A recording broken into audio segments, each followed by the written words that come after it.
trafficking at 1040impact.org.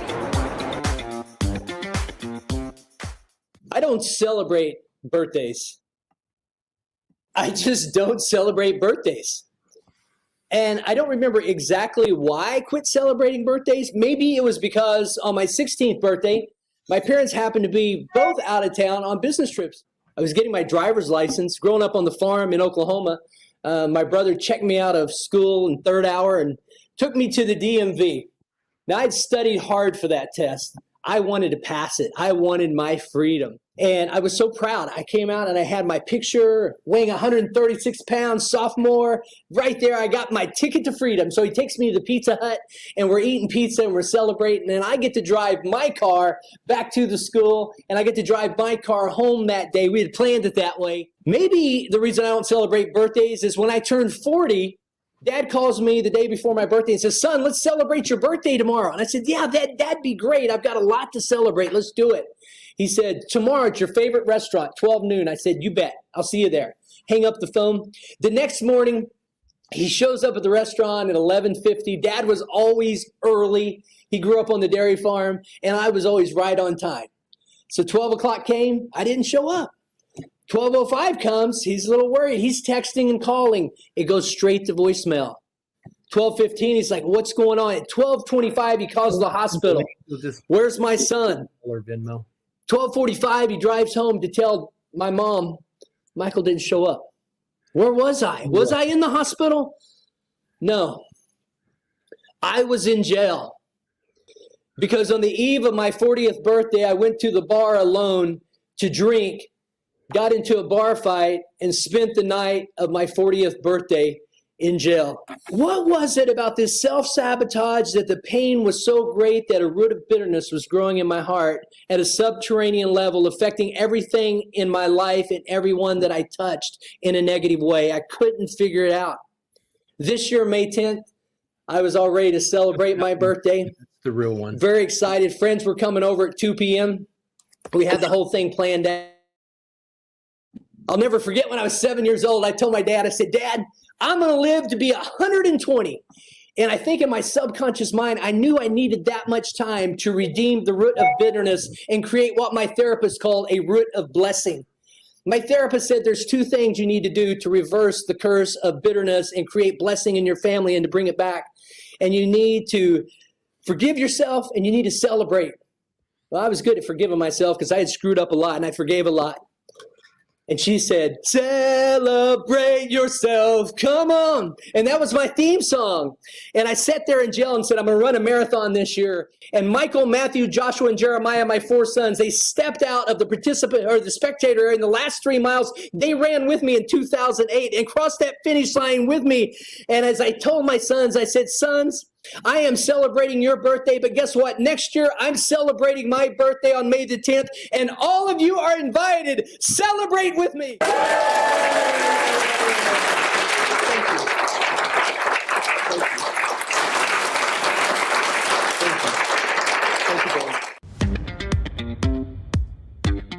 you. Changing lives in New York and NASDAQ and beyond. Michael D. Butler, global book publisher. We're ending human trafficking at 1040impact.org.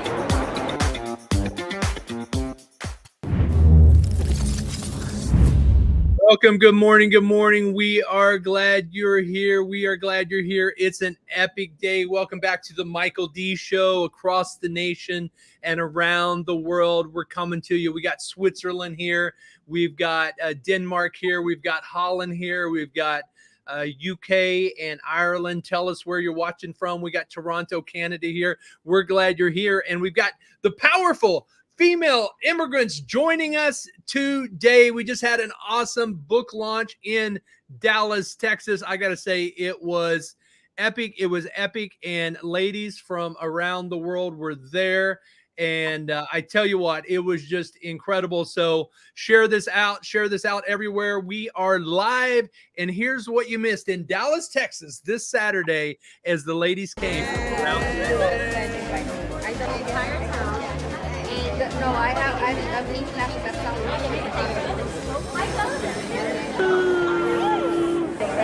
All right. Congrats. Congrats. Congrats. One, two, shoot. Nice. I took like 3, so. Congratulations, ladies. Oh, one more. And Anna's here. You're here. Everybody say hi to Anna. Hi, Anna. All right. They're at the airport. The show Everybody must go right on. here. Ready? 1. We're live. Hey, one more. Okay, wait, tell me that.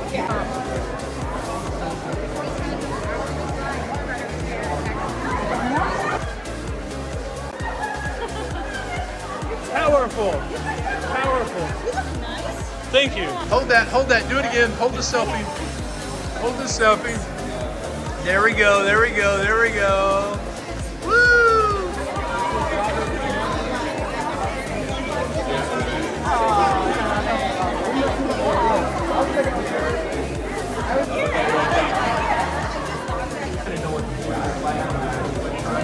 It's behind the scenes stuff, the ladies talking, laughing, just grabbing some stuff. But I'm not sure I have enough time for yeah. Or maybe you want to.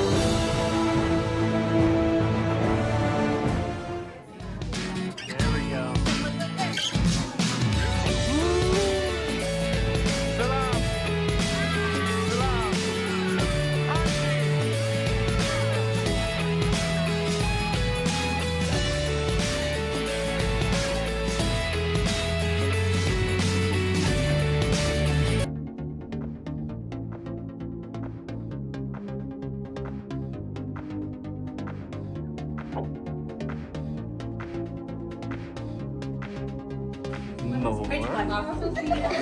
One, two, three. PowerfulFemaleImmigrants.com. Woo!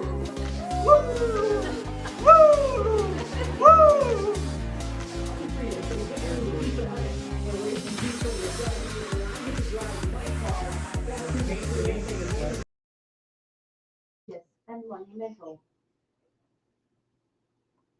Wow, welcome to the Michael D Show with Powerful Female Immigrants. We're featuring today. We got Mary Cardenas in the car from Philippines. She's in the car with the family. We got Wendy Wan from New York, originally from Taiwan. She's in the house. Woo, we launched Powerful Female Immigrants Volume 3. Dan, can you give me a drum roll over there? It's exciting.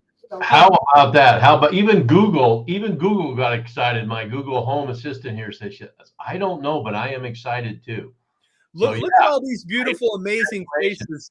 Look at all these beautiful, amazing faces. Most of the ladies were there in person. Some were here virtually. We launched, and we got the ladies joining us from Los Angeles. We got Pooja from Core Family Office. Her and Abneet are going to be sharing with us today their story. I want to do some takeaways. We're going to have some ladies rotating through. Ladies, when you come into the green screen studio, when you come into the green room, please turn on your camera because I want to add you to the stage. And then when you can't be on camera, I'll put you in the green room. So we're going to move around a lot. We're going to have a lot of fun. We're streaming all over the world. Let's just check in, Dan. I'm going to check in and see who all is here. We got Willette here. There we go. Willette. There we go. Let's see here. We got some people in the comment threads we got Edinburgh, Scotland. We got Calabasas, Dr. Julie. We got Switzerland with Elizabeth. Welcome. Let's see. We got Dave Turner from Toronto. It's good to see everybody here today. Canada is in the house. Toronto, Scotland. And we got women from all over the world. So I really want to hear from Mary first. So Mary, are you able to open up your mic? And let's see if I can unmute you here. I think I can. Or if you can unmute safely while you're driving. If not, we'll catch you when you... Mary, it was so great to have you, and you were sharing your chapter. What did you have a good time in Dallas? What was your big takeaway? Good morning, everybody, or good afternoon. Yes, my biggest takeaway is that each and everyone in this book is so powerful in a way that they inspire me more to do well in life and to just keep going for the things that we're aiming for. Every story there is like so profound that I feel like, my story itself is like, just a little bit of that. So, very, very amazing how much, challenges that they got in, and how much they were able to rise above that challenges. So yeah. You know, it's very exciting, Mary. Your chapter here, page 166, Fight, Fly, and Freedom. Tell us a synopsis about your story and what I interviewed you on stage about. Yes, the fight, fly, and freedom is really about like going through challenges in life and then figuring out what are the things that we're fighting for, why we struggle. Like it could potentially be, because of the fear that we have. It could potentially be the self-doubt that we have. But at the end of the day, the truth is that we have our innate strength within us to go through that challenge and rise above that challenge. And the freedom comes when you were able to go through that challenge and be able to be a blessing to everybody and shed that light, so that you can guide them in a way based from the story and the challenges that you have. So what I encourage everyone is to reach that freedom and be a service to everybody, because our story needs to be heard. Our story needs to uplift others. Beautiful, Mary. Thank you so much. Mary Cardenas, Philippines. Now, you're in Silicon Valley now, is that right? That is correct. I live in Silicon Valley, and I've been in tech industry for the last 15 years. So you're in the tech space. Your chapter subtitles under Fight, Flight, and Freedom are Humble Beginnings. You talk about discovering your authentic self. You talk about the hardships you had to overcome. And then you talk about faith and family and purpose beyond self. And you took a step of faith into the real estate world. I got to say, with your daughter in their car there, they're making so much of an impact. What was her takeaway in seeing mom come back from this event? Anna, the first thing that she asked me is to see the book. And then she wanted me to go through the pages that I have. And when she saw my face, she was so proud. And that's one thing that I really want to do, is for my kids to be able to watch what I do, so that they can also, once they're ready to take on the world, be able to go for the dreams that they have and believe in themselves. Because that's the, that is the thing that I can teach them, on how to be able to go through life and feel that they're powerful to go for it and achieve the dreams that they have. Well, I think that was the biggest example we saw this weekend. In fact, Shelly Ann Miles is on the call here from Trinidad and Tobago, and she brought her husband and sons. And, just seeing what mighty young men she's raising and great men her and her husband are raising. Your story begins with you, but it doesn't end there. And I know we all have hopes to create multi-generational wealth for our kids and grandkids. That's really what the Michael D Show is about. And it's why we go live every Tuesday. We have amazing guests from around the world. Today, we've got Edinburgh, Scotland here. We've got Switzerland weighing in. We've got Toronto in the house. And we've got people from all over the world watching. And, as we live in troubling times, we have several world wars going on right now, or I should say several regional wars going on. I don't want to predict a world war. We certainly don't want that. But it was awesome to have Lorraine Chai from Sydney, Australia. She wanted to be with us, but she's actually in the plane right now. We got the boss lady herself from Germany who lives in Atlanta now, Barbara Heilsonic. Good to see you, Barbara. Good to see you, Elise. Good to see you. Even though Wendy's walking, she's there. And, Pat Shiflett, we're going to hear from her in a little bit. She's got a brand new faith book out called Encouragement and Inspiration, and she is just doing some amazing things. But really want to feature some of these women. Dan, you're an author with Beyond Publishing. a couple books with us, and you've kind of seen the evolution of this powerful Female Immigrants brand as a independent third party there in Kansas City. You're a basketball referee, you're a public speaker. What is your takeaway? Just looking at from afar, what would you say about the women you've seen so far? And I want to give a shout out to Ngoc Tran from Vietnam by way of Silicon Valley. She made it on. And Migena is in the house at Ask Migena in New York. Welcome. Dan, what's been your takeaway as you've watched this over the last year and a half? This is so exciting to see the energy and the enthusiasm. And I remember that time, and I see where I'm at from those days to this day when I first engaged with you, Michael, and the events you put on, like you put on with for the women, the international women there, and to be a part of that. I remember back 2 or 3 times. Ladies, I can always tell you, what you felt then, you'll continue to feel. That's one of as a testimony to Michael and Beyond Publishing, that energy, that spirit, that team that he built with you, he continues to build. I mean, for me, it was 2019. So we're talking about 4 years. And not only I'm working on my 3rd book, but published the first 2 through Michael. But I can tell you, your energy and what you're doing and the passion and helping others that's been talked about, that's so exciting to see, because I feel like you're, and I say this because I have a little bit of gray hair, you're my little sisters in Beyond Publishing. So great to be here.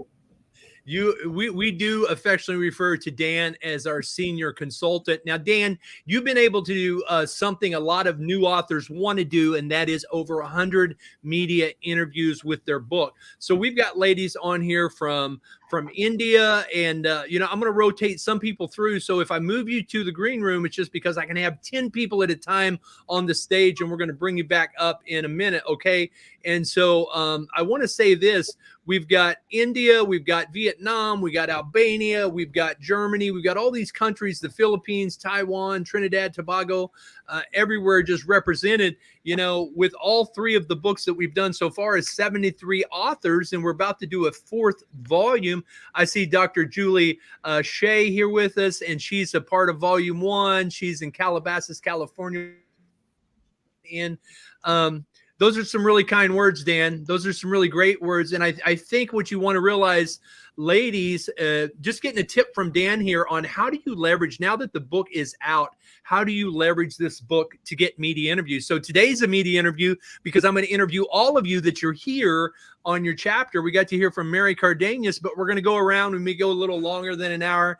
And we've got a little longer segment with Pooja and Avneet from Core Family Office in California, in LA. I just want to hear from you ladies briefly, Pooja and Avneet, kind of your takeaway, kind of what you're going to be sharing in the coming hour. And ladies, you definitely won the book. It's in the mail because you did the most social media. I think sometimes authors, Dan, forget the way to create buzz. I'm on Amazon, now what? I published a book, now what? How do we leverage it now that it's out? And we're expecting somebody from the paparazzi to follow us around, but it's really up to us. Dan, I want to know quickly, tell these ladies, how do they get 100 media interviews like you did? Yeah, I'll tell you. Well, it takes hustle and effort and the energy that you have. So keep that energy going. But my book, The Winsome Way, lots of time. Then the second book was A Winsome Candidate, which was about politics. But you might be able to go inside and look at a current topic and screenshot or take a photograph and use it on social media or send it out to a local television station or radio station and position yourself as an expert in a certain area. And they're always hungry. I'm going to tell you, radio, television, even podcasts are hungry for somebody to talk about something that's unique. And so that's my tip. Well, it's a great tip. It's gotten you over 100 media interviews. Of course, Beyond Publishing helped with a lot of that. But I just want to say this, that if you're willing to put in the work, if you're willing to speak, the question is, am I going to get paid to speak? And the answer is no. When you're starting out, you normally are not. Dan and I have a mutual mentor who has since passed on his reward, Zig Ziglar. And Zig says, before I ever got paid to speak, I did 1,000 free speaking gigs before I got paid for a single one. So if you're willing to speak and you believe in your message, and Migena is a good example of this because she's going live every single day. She's going live every single day for 365 days. And we're going to be hearing from her in a little bit. in her amazing chapter about walking in her mom's shoes and what that did for her psyche and her mindset. I just want to say too, we're getting so many great comments here. We use an app called Randomizer, Randomly, and Dan's going to help me pick this. We've got one more of the hard, or maybe we've got three. Okay, my team's telling me there's actually 3 hardcovers sitting over here because we mailed Pooja and Abney yesterday. Whoever does the most creative and strategic impactful post hashtagging 1040 Impact, Beyond Publishing, and Powerful Female Immigrants, and it shows up, and it can't say Facebook user. It's got to look like this. I'll give you an example.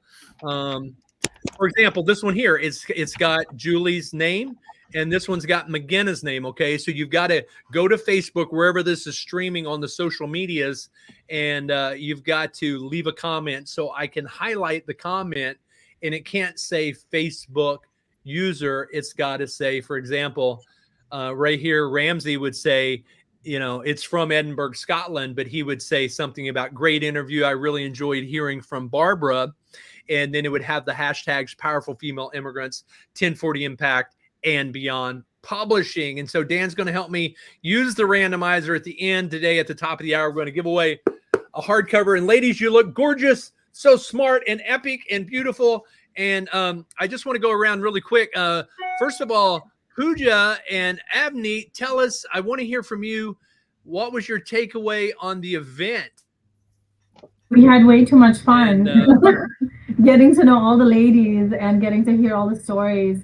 And I would definitely say it was a one-of-a-kind experience. And we were very excited to step into even understanding this side of the world, because we have no idea. We do what we do really well, and then that's all we know. So you do it very well. Tell us, what do you do at Core Family Office, and what makes you guys unique as this new word you defined for me, fiduciary. I'm working on that word. I'm going to include it in my vocabulary this week. Yes, fiduciary is such an important word. So at Core Family Office, we're fiduciaries across all asset classes. That includes real estate, lending, insurance, retirement planning, wealth management, tax advisory, business structuring, registered investment advisory, you name it. We have all the licenses. We're vertically integrated with tax, investments, and succession. So we look at the client as a whole picture. It's not just one thing that we're focusing on. We're focusing on the whole legacy of the client. I would say we've democratized the family office for the middle markets, and it's a very exciting time. It's a $6 trillion industry and fast growing. So we only see more family offices popping up at $5 million level versus that $250 million level.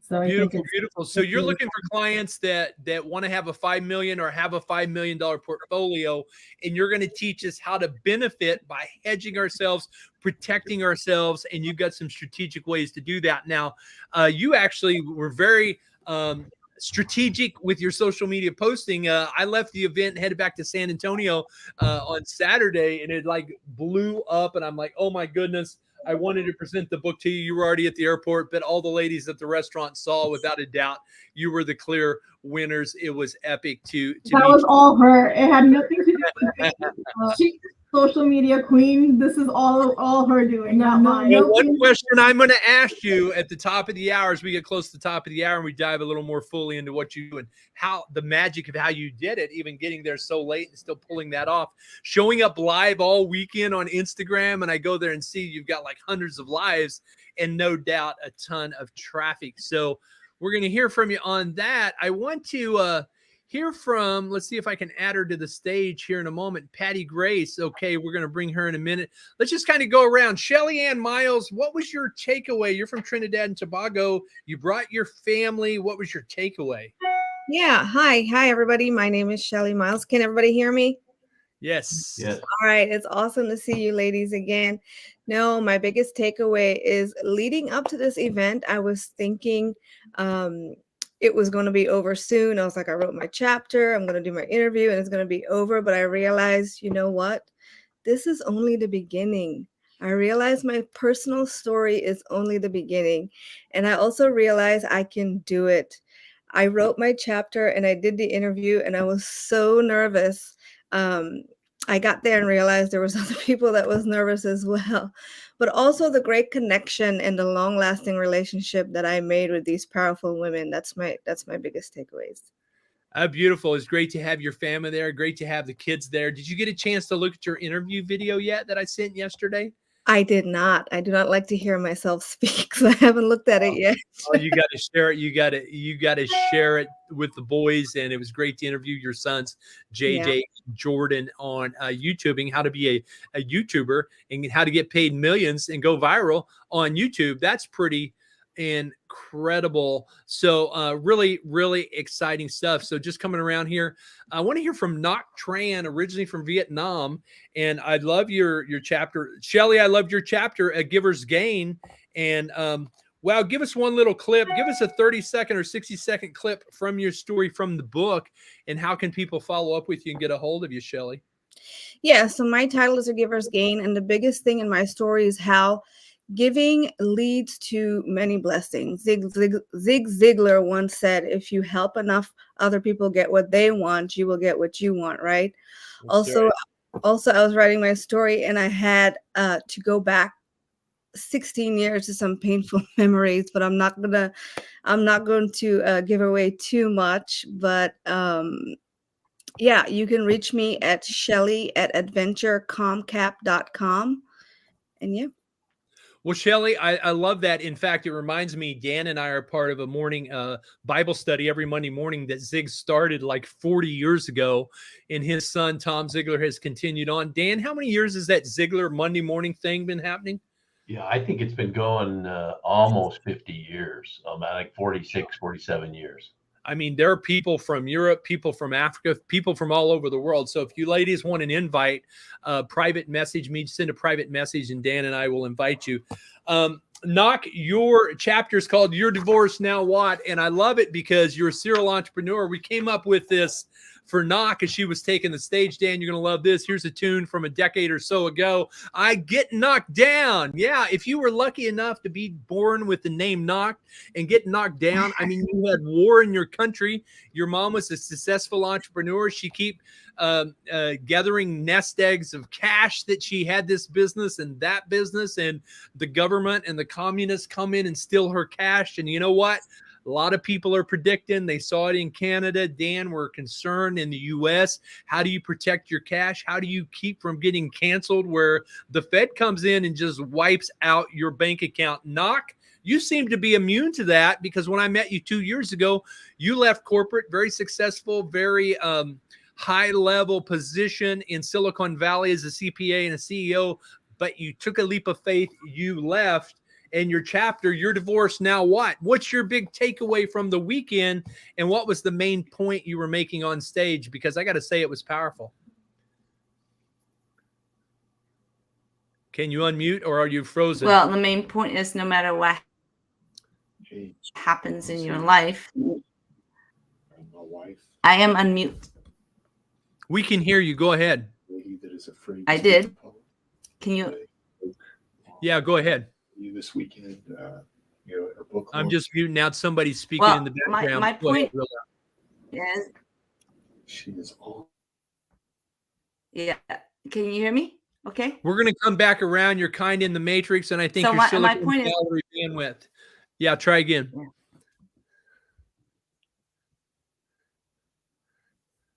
We're going to come back to you, Ngoc. We're going to come back to you. Elise, I want to hear from Elise. You were powerful. You were female. You were an immigrant. And I think the ladies enjoyed meeting you. The synergy was evident. Elise, what was your big takeaway there? Oh my God, that was a beautiful, beautiful event. And my biggest takeaway is that everybody can do this. We each one have our own story.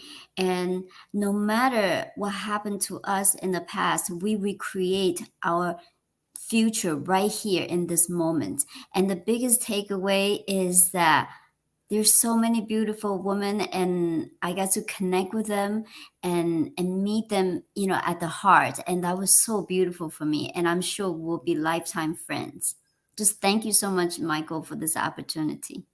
Give us the 60-second version of your pitch that you perfected the night before you got there. That was really powerful. Oh my God, I don't even remember that. But I just want to let everybody know that you are a miracle. That miracle is not something that happened once in a lifetime, but every moment it's a miracle. And we each one are a miracle to we're here to shine our light. We're here to walk each person home, and the home is the home here in our heart. We have the reason why we're here is because we're here to shine our light. We're here to show other people that we are not alone at all. You know, no matter, even though we cannot see it sometimes, we don't feel it, but no, we're not here alone. We have look at all these wonderful women here. We're here to help each other, support each other, and lift each other up. Beautiful. I love that. We are not alone.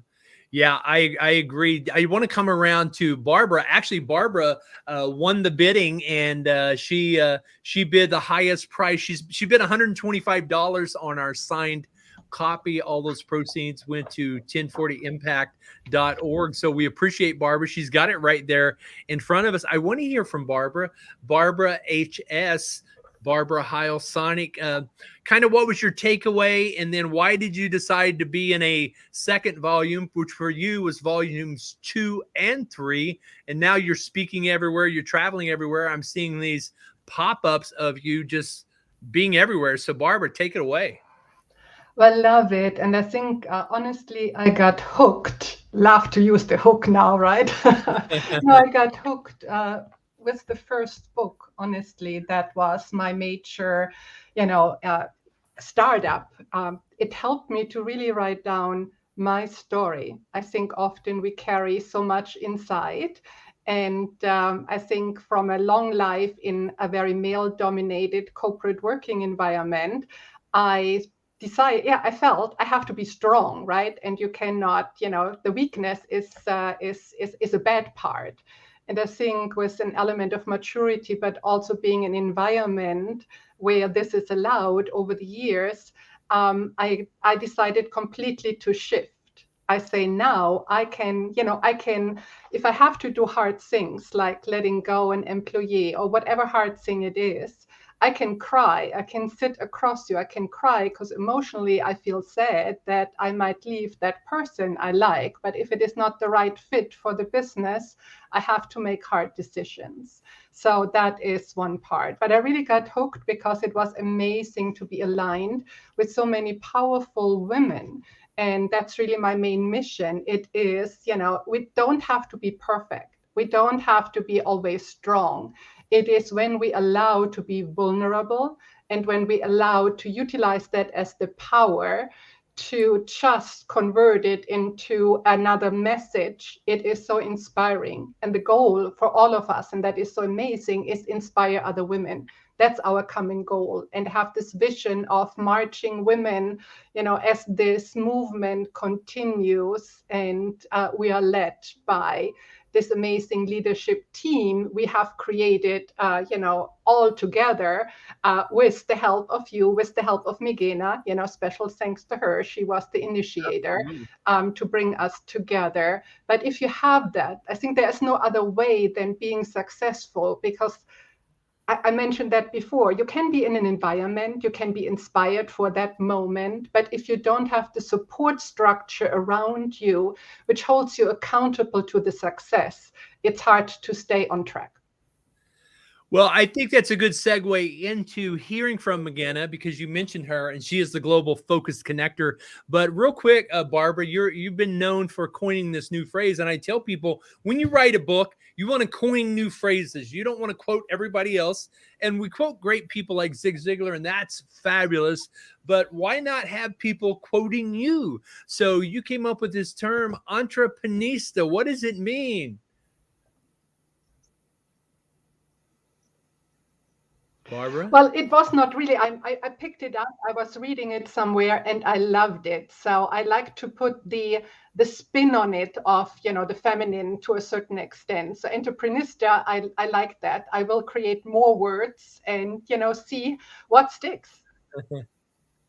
There you go. I think the more intellectual you create around your brand, the better off you are. So Migena, it asks Migena, this has been a fun ride and you've done a few of these. Why do you keep coming back? And then, I'm going to ask you about your chapter you wrote, because in every book you've been in, you've written a different aspect of your story. And that's a question a lot of authors have as well. I've already talked about this story. And I say, like my two sons say to me all the time, who are professionally trained chefs, Dad, there's only 4 food groups. It's all about the preparation and the presentation. You adjust your talk, you adjust your chapter based on what you want that chapter to do for you.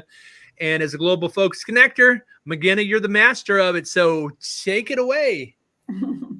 What an honor to be here and see you all and meet so many more phenomenal women. And this is the reason why I continue to show up for Migena, because I know that there's so many others out in the world that are showing up as we are showing up. And how can we meet them? How can we connect with the world if we are in our apartments or homes or offices?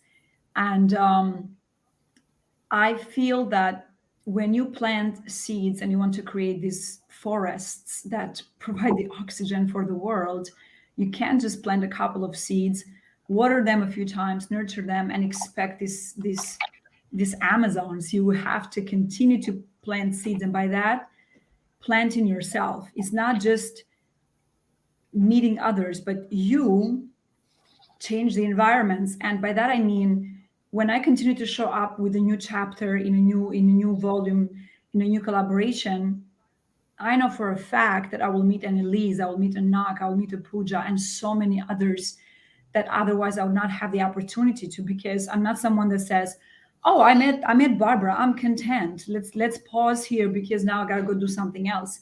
When something works out beautifully, you want to do more of it. And just like Barbara said earlier, I was hooked from the first volume. And I feel, Michael, I believe I'm the only author who has participated on all 3 volumes. I hold that record. You are. And that could not change because I will participate in all of them. So, ladies, too late. I claim this. And the reason why I continue to show up is because as a leader, I learn to follow each and every time. So every time I show up, I'm there to learn from you all because you bring so much value. You all are unique. And I am just this person who's fascinated by stories.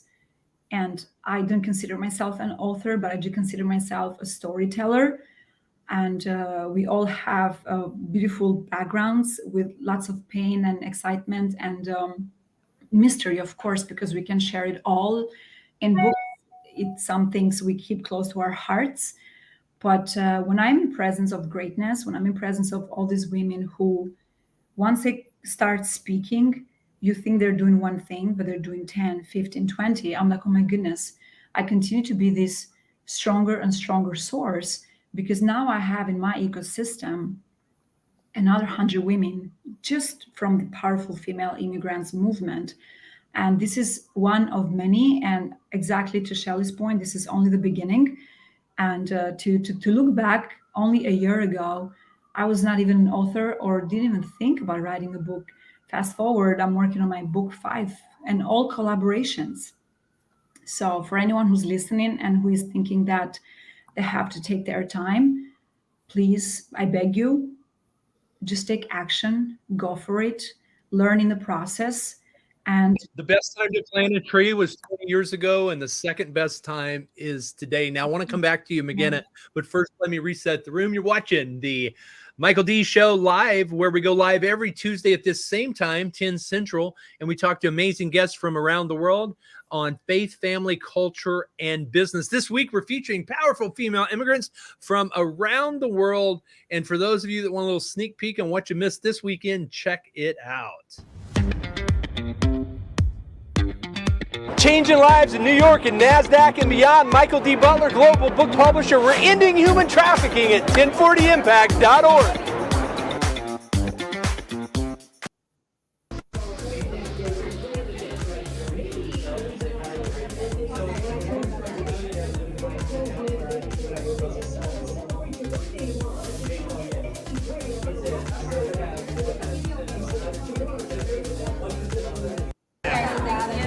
up. Let me see. Hold it up.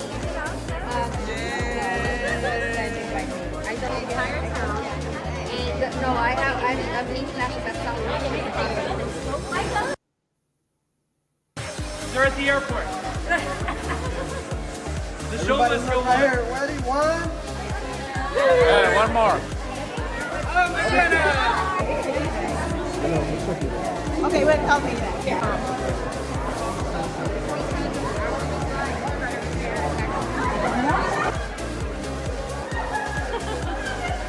Powerful. Powerful. Thank you. Hold that. Hold that. Do it again. Hold the selfie. Hold the selfie. There we go. There we go. There we go. Woo!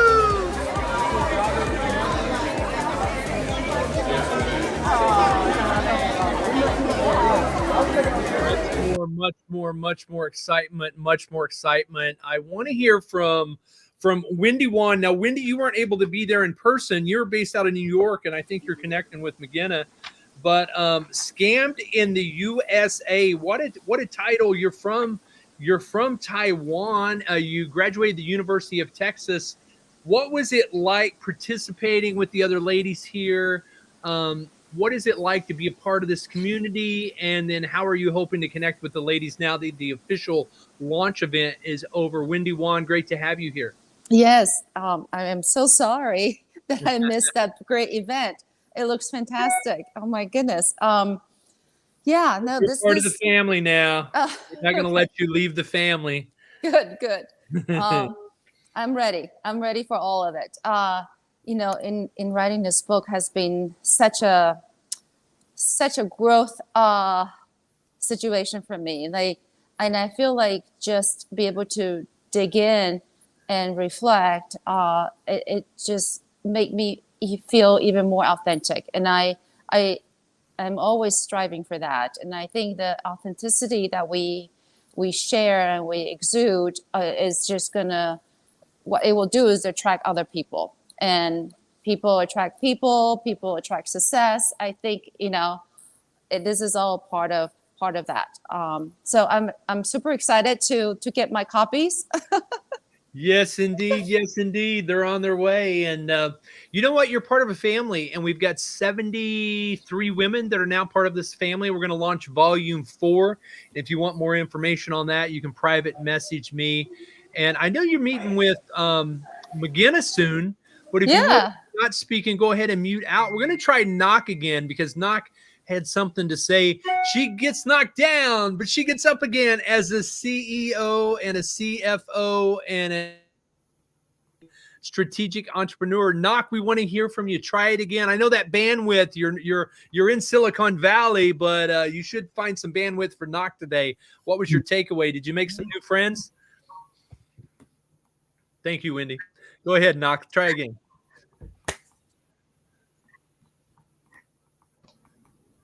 Okay. Can you hear me? Can you hear me? Yeah, go ahead. It's just, yeah, usually it's pretty good, but I don't know what's going on. So I guess it doesn't want me to talk. Can you hear me? Well, I tried. We're gonna hear more I from don't think you. it's gonna work. Did you get a chance to watch the video interview I sent over yesterday? What did you think? All right. A lot of comments coming in. We just got in. Everybody, we just got invited to Edinburgh. I'm sorry? Thank you, Ramsey, for inviting us to Edinburgh, Scotland for the book show. This is what we do at Beyond Publishing. Dr. Julie says, Taiwan power. Yes, we've got 3 powerful Taiwanese authors and powerful female immigrants. And so Ramsey had just invited us to the book festival in Edinburgh, and we got Zambia is watching in the house from all around the world. We've got people watching, but I want to come back to Migena. Migena, you did a powerful chapter. In fact, I'm going to pull that chapter title up. You're the first chapter in Powerful Female Immigrants, Volume 3. And also tell the story about your mother being featured, because your chapter is Walking Forward, Wearing My Mother's Shoes from Dinner Hostess to TV Host. Tell us about that. So when we moved here over 20 years ago, I had no legal status, spoke no English.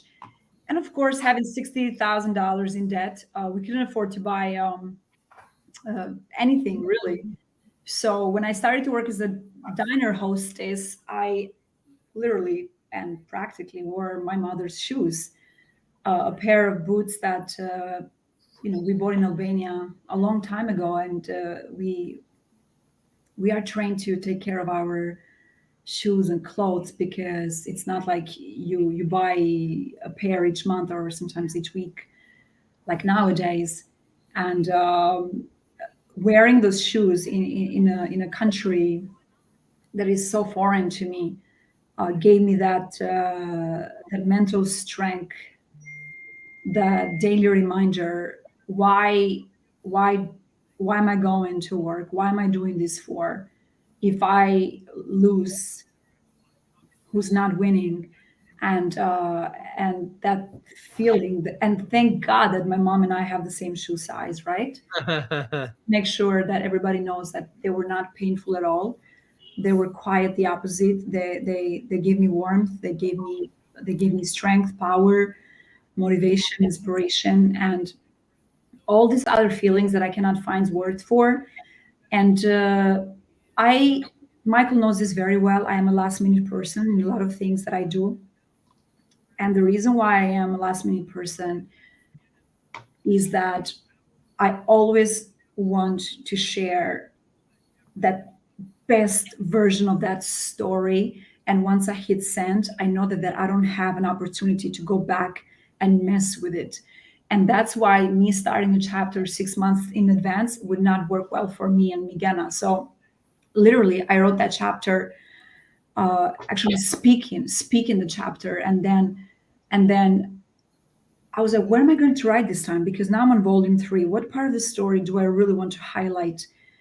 And I went right back to the source, my mother, back to the core, and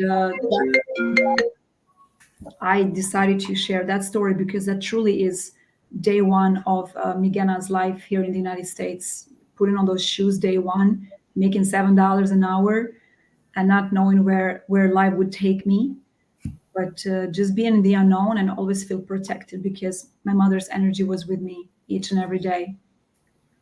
That's powerful. And we featured your mom in volume 3 because we wanted her to represent all of the women. We featured your mom, Nadira, who was a part of attending with you for volume 1 and volume 2. We missed her this time. She's in Albania. In Albania. And by the way, you leveraged book 1 to get you on Albanian television, and you're live streaming every day. People can learn more about you at askmigena.com. You've got Real Women in Real Estate volume 1 and 2, and you're doing a new series called Real Women in Property Management. And what's the best way for people to connect with you, and what's the best reason for people to connect with you? Mindy is doing. I am active on all social medias. DM me on LinkedIn, Instagram, Facebook, anywhere and everywhere. My askmigena.com website, it's not truly live, and if you reach out to me there, I won't be able to connect with you just yet. And the reason why people should connect with me is if they want to have some Migena dose in their life, some injections. If not, don't reach out. Very simple, very simple. But see who I am friends with, right? I'm surrounded by so many phenomenal women. They didn't come to me. I went to them. And look what I'm ending up with, a wealth of knowledge, heart, mind, spirit. So when you reach out to someone like Migena, you'll end up with hundreds, if not thousands and thousands of men and women. So let's not forget the men in the mix. We have 8 strong men. Michael is a leader, and we work with him very well. And I grew up with a lot of strong men. My father, my brother, my uncles, my grandfathers, my goodness, on both sides, truly, truly strong men. So I don't want for anyone here to think that I am a feminist. I am very feminine. I love men and women who work together, who support one another. And I just don't want anyone to wonder why only women. But it starts with us because we bring life and we work well together. And the message I want to share with everyone, and I'll stop here, Michael, is when you move to the United States, America doesn't want you to fit in. It wants you to stand out as a man, as a woman. And I just want to break that limited belief that women work against one another, that we are constantly competing for the best clothes, the best book, the best outfit, the best business. And I'm here to tell you, and this is proof that now I'm working on book number 5 and 6 with all women, that we work phenomenal together and we change the world and we bring magic to the world. So that's why you should connect not only with me, but make it a point to connect with all of us, because we are very different. And you may be surprised how much your life will be richer and wealthier and healthier. Thank you. Well, thank you again. I appreciate you. I appreciate all the women that are part of Volume 3. And I know a lot of women have been asking about how do I become a part of Volume 4. You can private message me. You can private message Migena. And I got to say, so happy to have all of you here. I just want to also say that 100% of the proceeds from all of the powerful female immigrants goes to 1040impact.org, the nonprofit that I founded. I've taken all of our board members to Pakistan to see the work on the ground. We currently have 375 girls we have rescued, we're caring for on a daily basis. That number is about to go up to 394 as we facilitate another rescue between now and the end of the year. And the girls that are there are thriving. They have received medical care. They're receiving daily care from our 25 full-time staff that is local on the ground, that are nurses, teachers, parent types, cooks, security, 25 full-time staff in 4 safe houses. These girls ages 6 to 17 are getting a life. Not only have they been rescued from human trafficking, but also they're getting a leg up in life because they are receiving vocational training. They're receiving vocational training. So not only cosmetology, but also coding and fashion design and things like that. In this month only, donations are tripled.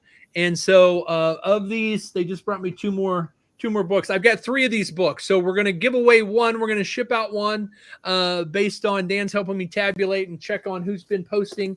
And then I've got 2 more. So if you want to donate, you can go to givebutter.com/1040 for a gift of $30 or more goes to help 1040 Impact. And that also will be tripled by Beyond Publishing. So a $40 gift turns into a $120 gift. And for $400, we can rescue and care for one girl for a full year. So I want to bring Patty Grace in. Patty Grace is here. She's from Lexington, Kentucky, launching her book, Inspiration and Encouragement. Now, Patty, this is not your first book. And actually, we're going to do your longer interview next week. I appreciate you for holding up your book there. And Patty Grace, give us a little insight about the book and what you're going to be sharing with us next week. Patty Grace from Lexington, Kentucky. Good to see you. How you doing today? It's great to be here with all of you and those wonderful ladies. Really great to have you. Tell us, what are people going to find when they find your book? What is on the inside for them? I think they'll really enjoy it with their day-to-day living, because we create our own enthusiasm and our attitudes, and basically we're responsible for our attitudes, and that's the thing that can really, really make us or break us, is our attitude. And it's very important what we feed into our brain and our bodies. And I try to do a balance with the spiritual and all 3 parts of us that help to work together to have a balance so that we can be the very best we can be. And you helped me decide this should be a weekly devotional. And I really appreciate that, because I write for a newspaper in a town nearby weekly. And I took those encouraging things that I write every single week, and I got feedback about how it helped people. And I thought that would make a wonderful devotional, and then having a week to work on each subject, because every subject is different in there. And it challenges you, and it helps you draw closer to the person you're trying to become. And I'm very excited about sharing this with everybody. Anybody can benefit from it. And I feel like with this coming out and you helping me with it and give me the good ideas about making a weekly devotional, it will let people spend time on specific subjects to really be meaningful to them rather than just a hit and miss like so many devotionals are. But I think everybody can relate to it, and it's encouraging, and everybody needs a little encouragement in this kind of world.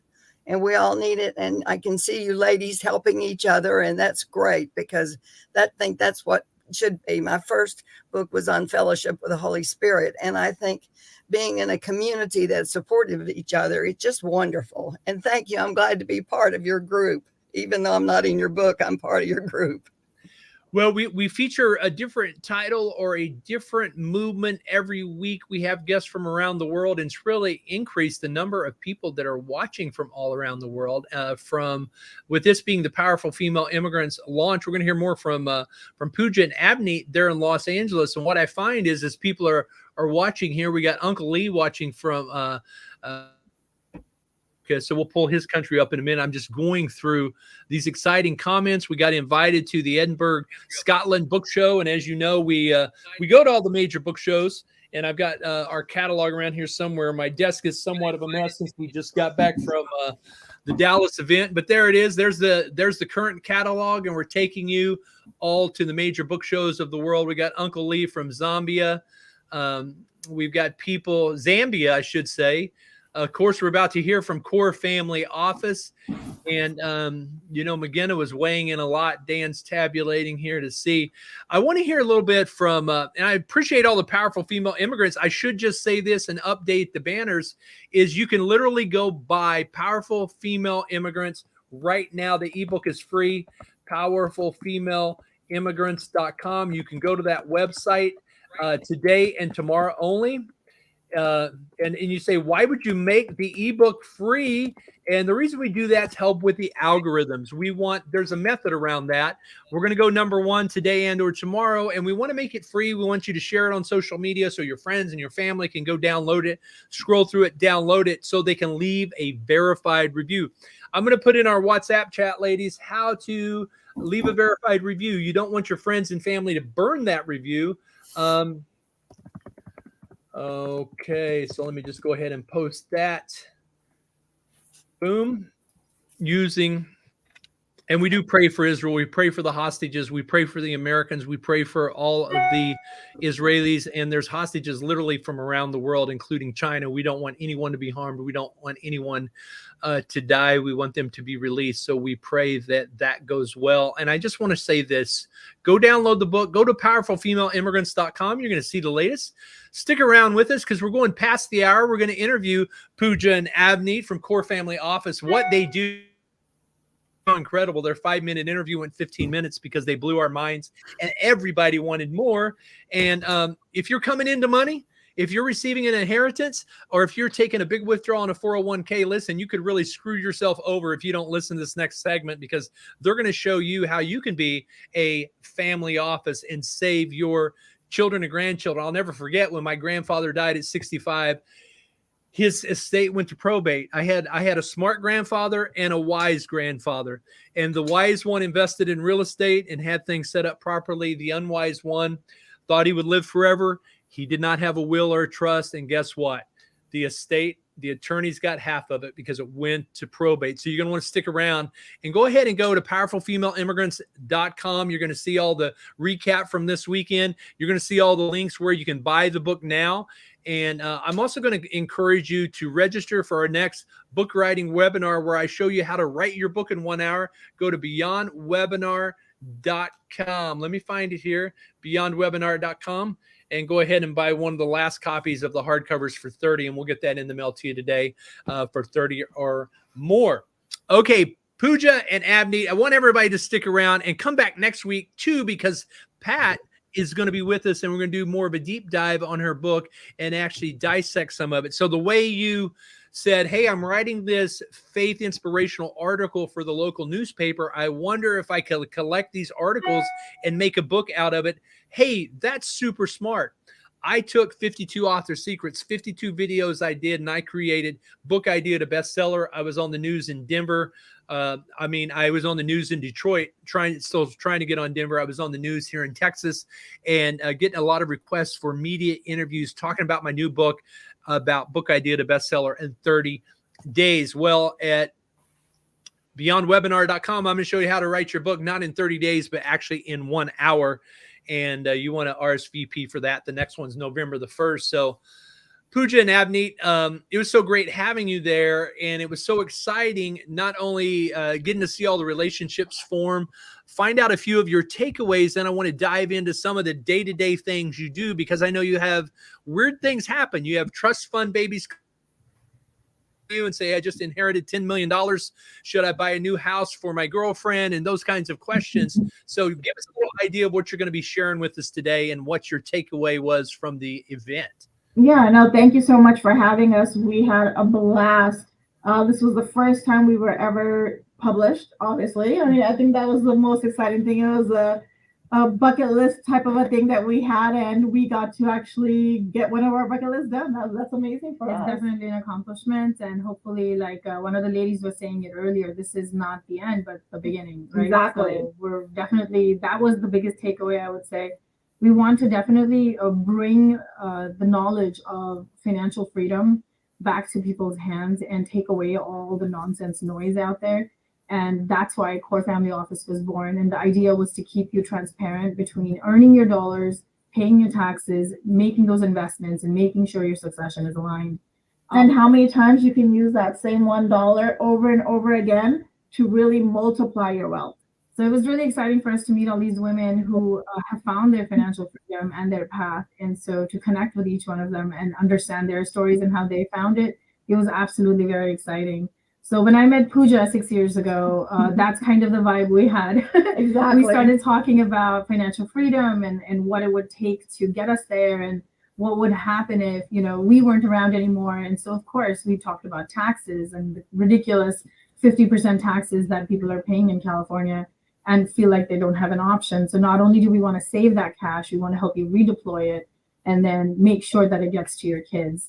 So that it's important to Pooja, and it's definitely important to me. Yeah. I mean, I think especially for immigrants, it's very, very important because we are the ones who get the least amount of information. So we wanted to make sure that all the immigrant families that we work with, we touch everyone in such a special way that we're building their legacy and making sure that they preserve that wealth that they've been struggling to grow and really give it to the next generation and the next generation forward. And I think our 6th year, Pooja, I think we're definitely exploring a mastermind group of our own. Yes, to we're create family offices and build family offices where education is the key. Exactly. That's completely ignored by our school system across the country. And that is, I mean, in education, I think is the most important thing because, again, like she said, schools out here, they don't teach you anything when it comes to financial services or what your financials can actually do for you. For us to go in and really teach the kids on how to really structure themselves and prepare them for the future, I think that's like a really, really big hit for us. Yeah, and thank you for giving us the launch pad, I would call this, of, you know, not only realizing the value that we bring. I think a lot of women kind of had that feeling that you kind of realized that this was my value all along, and Right. kind of put it together for us in one chapter and said, whoa, am I capable of doing this and more? So that was the exciting part for us. And I felt like every single woman that we met at the event had the same whoa. That wow feeling. factor. So we love Core Family Office. We see the future of financial services transparently, and we feel like it's going to collapse in itself and become a one-stop shop where there's going to be an AI technology helping you doing what we're doing today. Wow, this is powerful. Let me reset the room. It's at the top of the hour. If you just joined us, you're watching the powerful female immigrants are being featured today. And we had Pat Shiflett with her new book, Inspiration and Encouragement, on the Michael D Show, where we have amazing guests from around the globe, literally all the continents except Antarctica represented today. And I know Dan's working on that. Now, Dan, we said there's going to be a winner today. There's going to be a winner who's going to win the hardcover. Did you know hardcovers are up 20%? Libraries and bookstores love hardcovers. You know what? Even children with crayons prefer hardcovers. And guess what?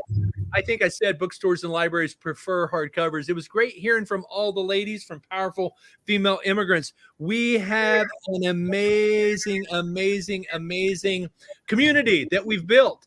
in momentum that's going forward around the globe with these amazing women. We're doing volume 4. You can message us if you or someone you know and love might want to be considered for volume 4, and we can interview them to see if they are eligible. And so there is some criteria, there is some vetting process, there is some screening process. Great to hear from all your, we'll play through the comments again in a little bit later, but today and today only, you can get powerfulfemaleimmigrants.com, get the links to Amazon, barnesandnoble.com, it's available on walmart.com, target.com, everywhere books are sold. We'll be doing book signings and all kinds of fun stuff with these books. These ladies are amazing. 100% of the profit goes to 1040 Impact, rescuing kids from human trafficking. We're going to hear more from Pooja and Abney because I think you could tell they know what they're talking about because they're fiduciaries. In fact, I think they said, Dan, did they say California is taxed at 60%? Well, I'm glad I left California, but I think even if you're in California enjoying the weather, they can help you out, especially if you're in California. You should call them. So, Dan, we had a little contest today. I wonder who won the hardcover. You were going through the randomizer app. I don't know who the winner is. And now, the drum roll. The accounting firm is just okay. They say Migena. Migena wins. She's the winner. We're going to feature some of her. I tell you, there's quite a few. And I think what we're due, you're watching Powerful Female Immigrants being featured on the Michael D Show. We're going to go into the second hour. But first, we're going to break for the top of the hour. Grab a water, grab a ink pen, share the link. You can share it with friends and family. It is live. The replay is live, and we continue to go live as you watch the recap from this weekend, and those powerful ladies are at it again. Top of the hour. No, I'm international.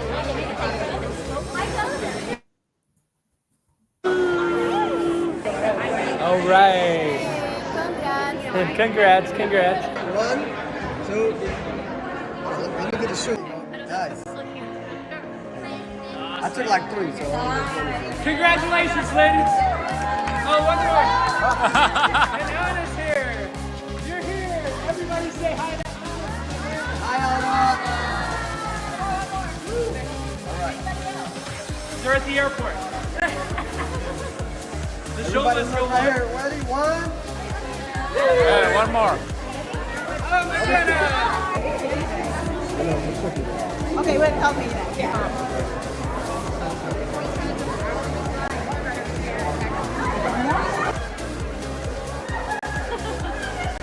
Powerful. Thank you. Hold that. Do it again. Hold the selfie. There we go. Woo!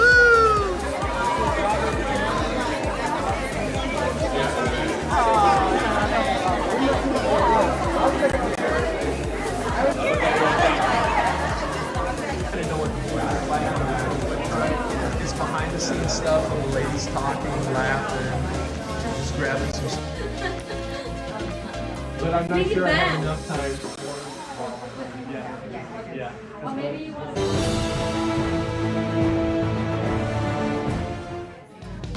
There we go.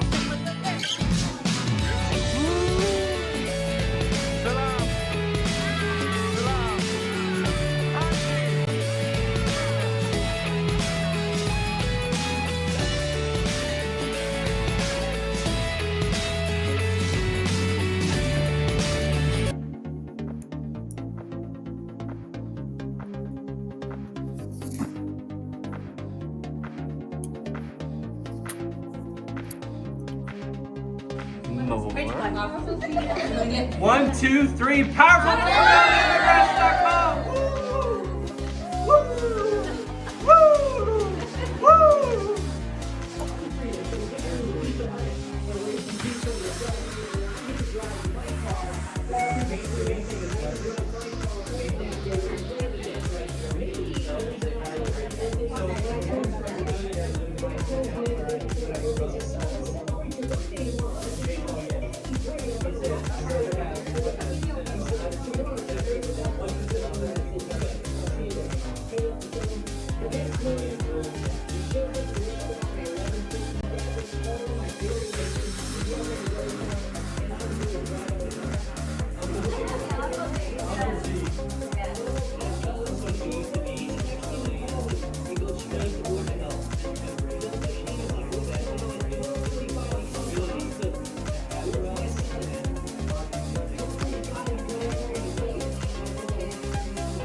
There's some good B-roll footage for you out there. You get your kids in or something. We can have B-roll from Butler. Oh yeah, definitely. I got that. Don't worry, I got it. Here we are in Times Square, changing lives in New York and NASDAQ and beyond. Michael D. Butler, global book publisher. We're ending human trafficking at 1040impact.org.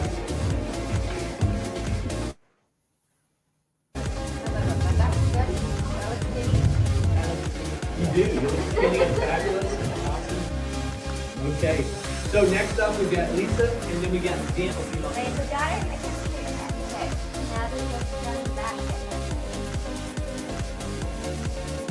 Okay, and then where's the gang who's supporting her? You guys are now coming in.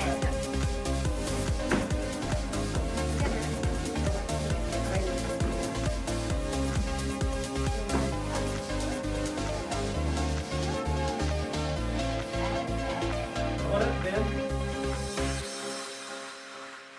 All right, you're going to be joining us right now. We're going into hour 2. This is called hour 2 of the Michael D Show. You've been watching Powerful Female Immigrants, featured on the Michael D Show. Every week on the Michael D Show, we interview amazing guests, amazing artists from around the world. Today, we've got Pooja and Avneet from Core Family Office. You know what's so amazing about their story? They grew up in different parts of India, like miles and miles apart, did not know each other. They end up connecting in California, from what I understand, and 6 months later, they decide to start a business together. Tell us a little bit about that story, ladies. We want to hear it.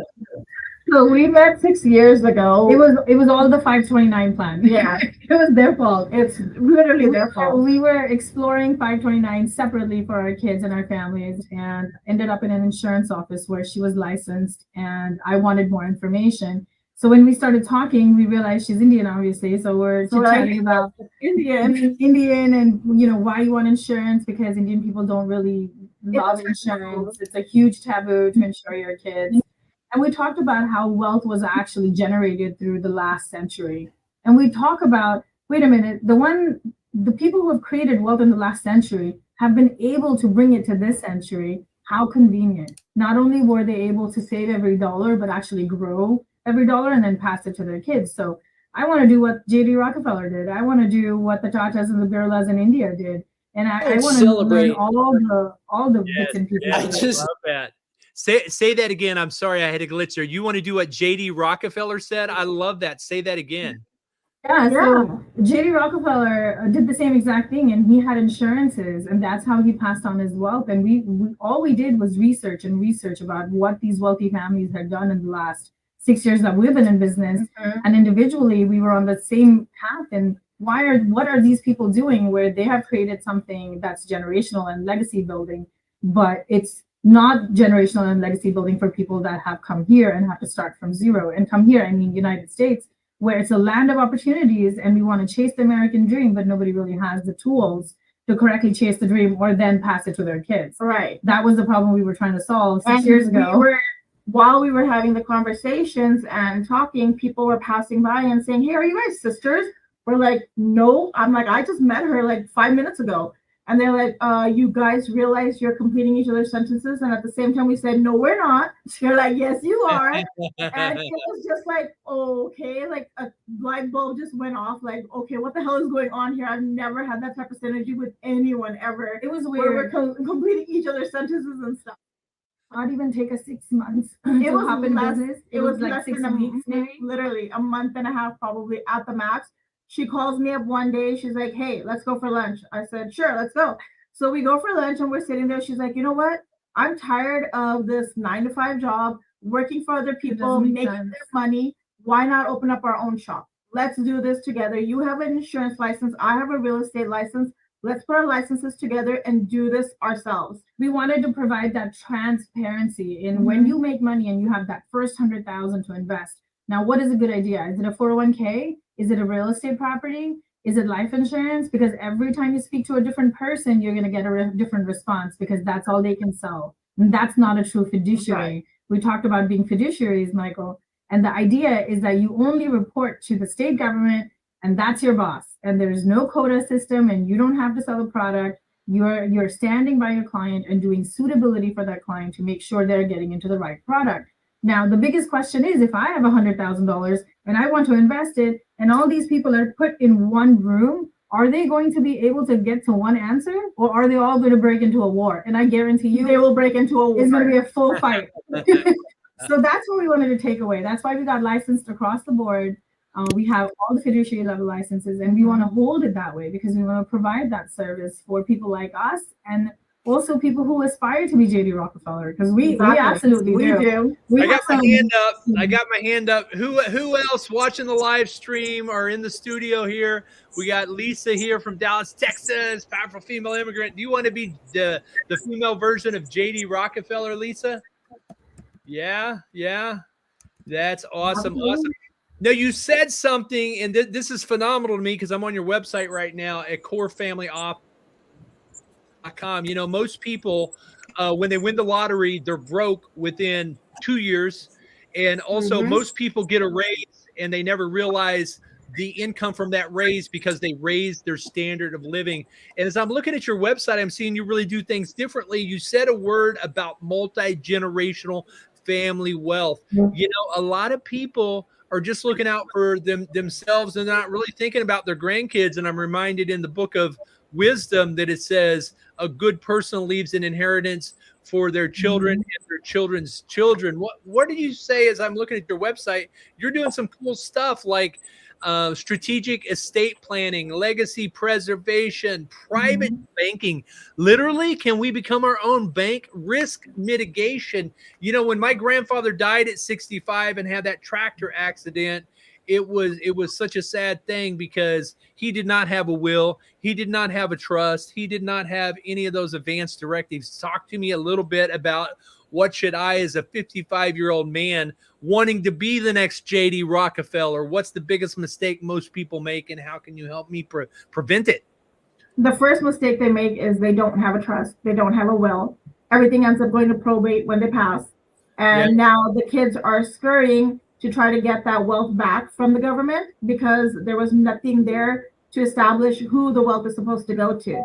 So now you have to come up with cash within 6 months. It's usually called a fire sale, to get a hold of the assets that were supposed to be yours in the first place. So you end up spending more wealth in trying to attain the wealth that your parents left you behind. So you're going to actually spend most of it. So that's why a lot of people just let it go and say, I don't want it. In California alone, by the way, there's more than $6.2 billion in cash, gold, and real estate stuck in probate because either there was an incomplete trust or will formed or none whatsoever.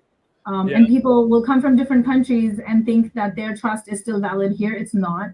In fact, if your assets are not correctly, the second mistake, the first mistake is not having any documents, right? So like she's saying, no documents, no planning. Second biggest mistake, you make a trust, but you don't attach any assets in it. So I've seen $50 million families, $100 million families, even a $1 billion family where they have a trust, but all the assets are free floating. So when you have that, you cannot create a proper structure of passing that to your kids, right? So attach your assets to your trust. That's number two. How much of the assets, is it a percentage or is it a a dollar amount of like 1 million that needs to be in the trust for it to be valid? All of it. Everything you own should be in the trust except for life insurance. And that's the third thing that you need. You need to have a life insurance policy to protect that trust also. Because when you pass, how are the kids going to access that trust? They need a key, right? What's the key? The key is the money that they need to pay the inheritance tax to access that trust. So the life insurance policy is what is utilized to give the kids the money to access that trust now. And if you're 55 and life insurance is too expensive, then you can also do fixed deposit accounts that will grow and are also offered by insurance companies. You want an insurance company to back you up because insurance companies have been around for hundreds of years in comparison to our banking and Wall Street that's only been around for 120 years. You really do finish each of the sentences, and that's uncanny and amazing. What's one of the craziest stories that you've received with a client that walked into your office? I'm picturing after our conversation, we talked about NFL players that are worth a lot of money, maybe from the Rams, the Raiders, or another San Diego Chargers that's got this $3.8 million. Or I picture the hippie kid that's smoking a little weed, living in Malibu, and he shows up with a suitcase that's got like, $500,000 in it. What's the craziest story of a client you could help? That's definitely one of them right there. We have a client that says that he travels around in his car with a suitcase full of cash. $250,000 at a time. Exactly. And has no bodyguards, nobody nothing. protecting him as a young kid. I'm like, wow, this is the worst mistake of your life. Don't ever do this. Never tell your mom, she's gonna murder you. Right. Just terrible story. That's one. And the second one, I would go back to that $1 billion family where we think access to everything is possible, but because they're immigrants and because they don't have that trust in financial services anymore, they had such a hard time trusting advisors. So what did they end up doing? A half trust where nothing is attached. And when the assets pass to their kids, more than half would end up in probate because it was not properly done at all. So we're going back in there and helping them sort the trusts out. What goes in a business trust is not the same as what goes in a personal trust. So what happens is people start engaging attorneys and start asking for opinions from the attorneys on what is required. And that's not what you should do because they're billing you from day one, right? From the first minute. So what we do is we come in, we give them the actual questions they need to be asking the attorneys, Structure them, right? Properly, and then have them go to the attorney and say, hey, these are my questions. These are the bullet points. Do this for me now. Execute this, right? So now that way the execution is done correctly and you want to make sure that it's viable for your family and your next generation. So yeah, we've seen horrible things. We can keep going on. And that's why we're in business, right? Because people are so they're good at what they do, but they're not really good at planning, which is our job. So we're good at what we do and let them be good at what they do. So we have one client who makes about $3 million, pays about 1.5 in taxes. Yeah. And he's like, well, what can you do for me? And we're giving him all these different things that we can do. And his only issue was, oh, you're charging me way too much. I need to shop you. I'm like, enjoy. By all means, go ahead. Yeah. But he's like, yeah, but I pay my CPA $10,000 to make sure my taxes are aligned. I'm like, you're paying your CPA $10,000 every single year to do your taxes, but yet you're still paying 1.5 million. And so what is your CPA actually doing for you then? So those are the problems we're solving, right? So we call ourselves the problem solvers. It literally says that on our website. We really want you to bring any kind of problem that you have that is related to taxation, investments, or succession, and we'll help you figure it out. Right. There are tons of times where we could figure out a problem and give you the solution within 15 minutes. We don't even charge for that. We'll tell you the right people to talk to in case you're lost, because we've been there. We've done that. We're founders. We understand the struggle of starting something new, right? Something new, something from nothing, chasing an idea that is only in your head. Only another entrepreneur could understand that, right? So is somebody like Lisa, who's a bookkeeper, has a bookkeeping service? Are they a good referral for you? Is it absolutely? Is it other CPAs? Is it funeral directors? Is it wealth managers? I mean, really, who is a good referral? Is it agents? Would it be sports agents and things like that? Who's a good referral for you?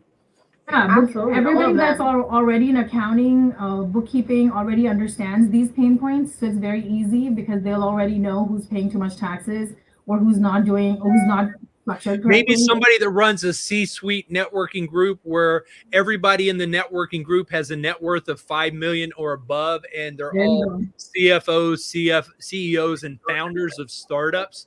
I would say Noctran would be a very good referral for you. Somebody in Silicon Valley that really has their hand on the pulse of startups that are getting VC money and angel investors. Hey, I'm looking at your chapter here. This is just really great. Catalyst of Change, the core office story. Now, I know there's so many things you could have included in this chapter, this 2,000 words chapter, but you go back into the 90s, you go back into the 80s, you go back into your family histories in India. Give us a little recap of what people are going to find when they read this book today on powerfulfemaleimmigrants.com. Pooja and Abneet. Well, she wrote it, so that's very right here at all. So she wasn't going to tell anyone.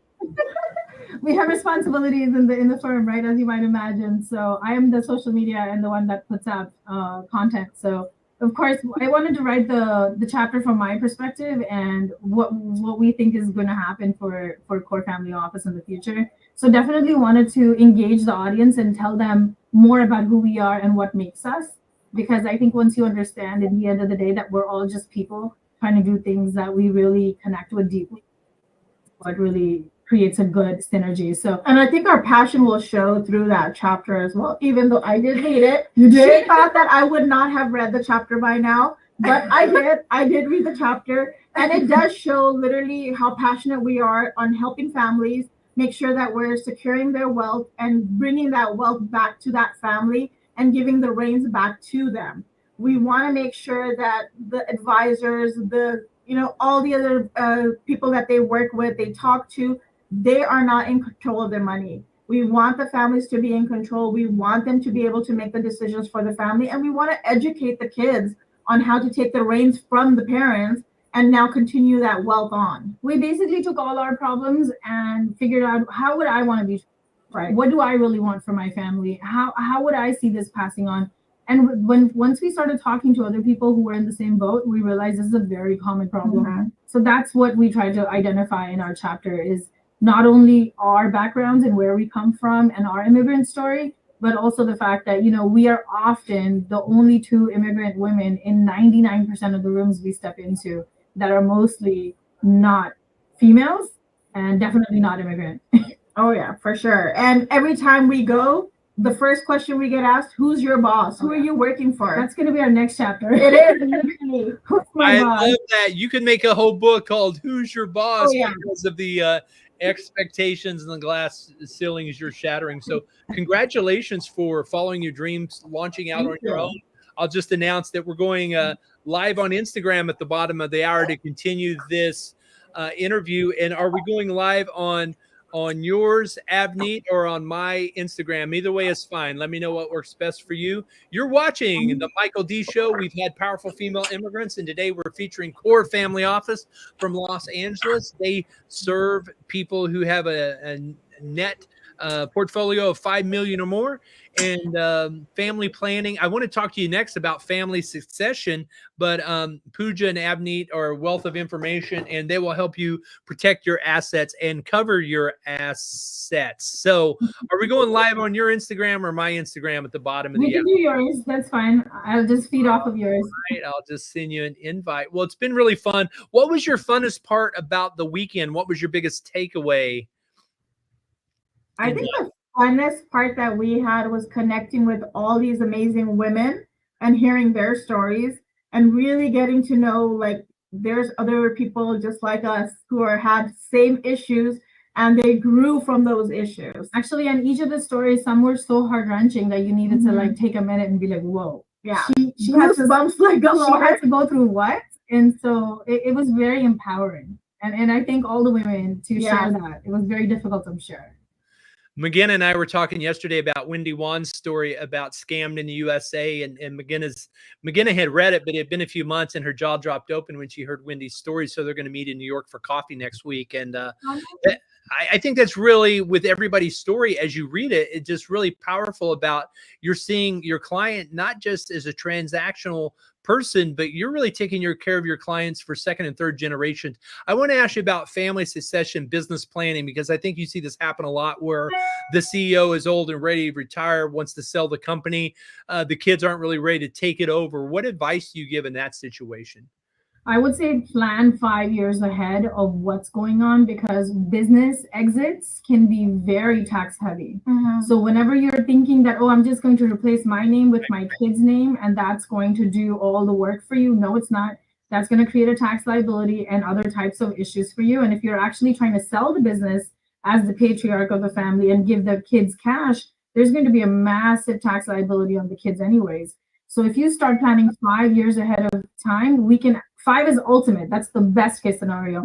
Worst case scenario, at least 2 years, 24 months, so that we can figure things out. Something as simple as your corporation structure. could save you like 50% of the taxes, right? And all the CPAs would agree on that. All right? the CPAs are shaking their heads saying, yep. Because when do these guys come to you, right? Like 20 minutes before the sale. And it's like, oh, I already found the buyer. I'm like, well, now I can't save you anything. So now happy taxes, right? Right. So those are huge issues I want to You talk get that about. with book publishing all the time. I want to launch this book on Monday. How can you help me? And I'm Yeah, like, well, exactly. we can help you, or we can help you. Do you want the truth, or do you want me to lie to you?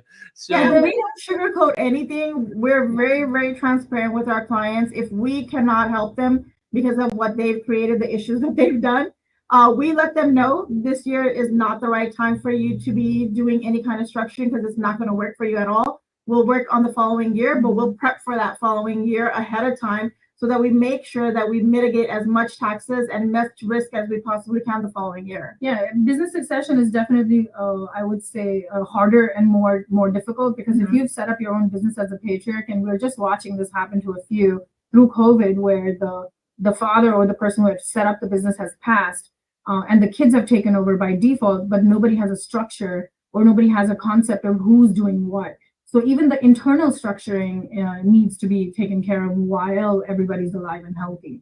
So we talk about do a health check on your business and your succession every 5 years. You must. well, I really love that. We're going to go live on my Instagram, which is Michael D. Butler SR. That stands for senior. Yes, there is a junior in the world. And you're going to find us here in a few moments at the bottom of the hour right here, where I go live with Abney and Pooja and continue this core family office. Great interview today, ladies. I love how you say thinking 5 years ahead. And Lisa, we know you were with clients and we missed you, but give us a 20-second shout out. Lisa, did you and your family enjoy the event in Dallas this weekend?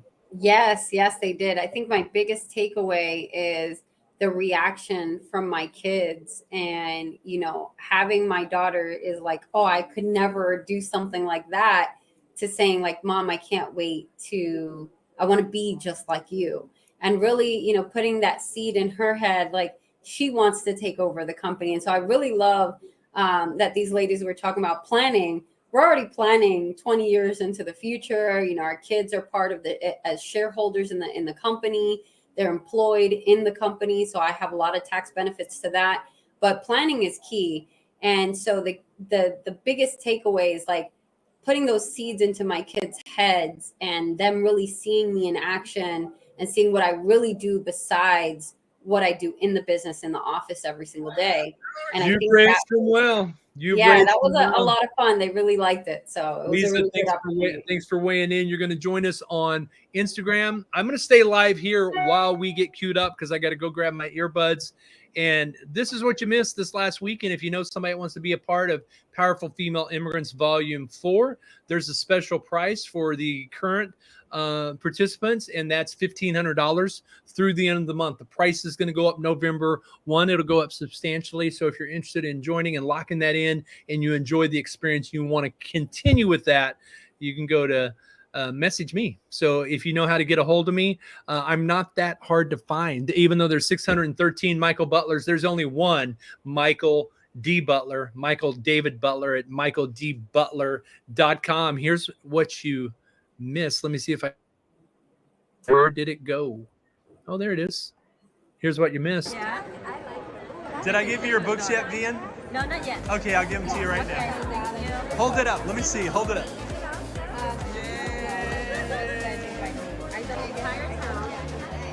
No, I'm international bestseller. All right. Congrats. Congrats. 1, 2. Let me get a shoe. Nice. I took like 3, so Congratulations, ladies. Oh, one more. And Anna's here. You're here. Everybody say hi to Anna. Hi, Anna. All right. They're at the airport. The show Everybody must go right on. here. Ready? 1. One more. Okay, wait, help me then.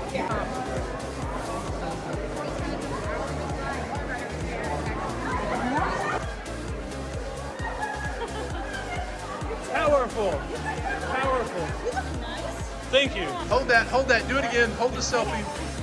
Hold the selfie. There we go. Woo!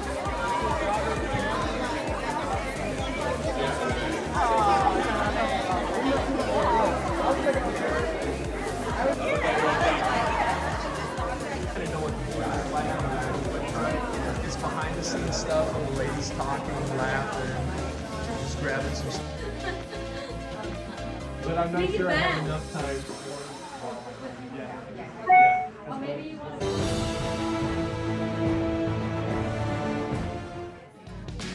There we go.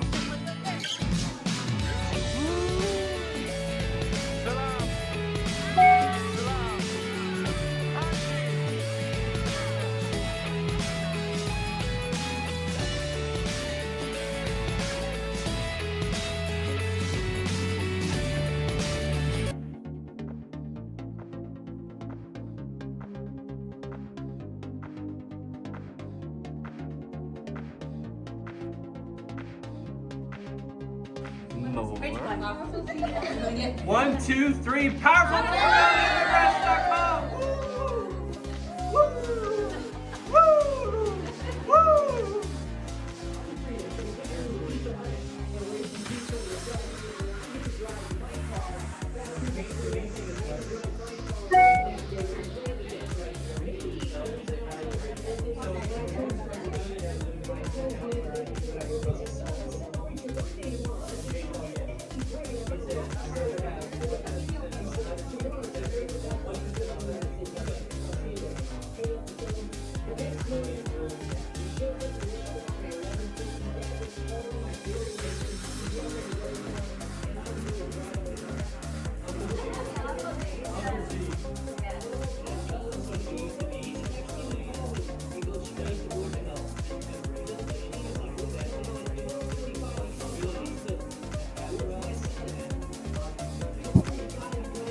Who's joining us live on Instagram?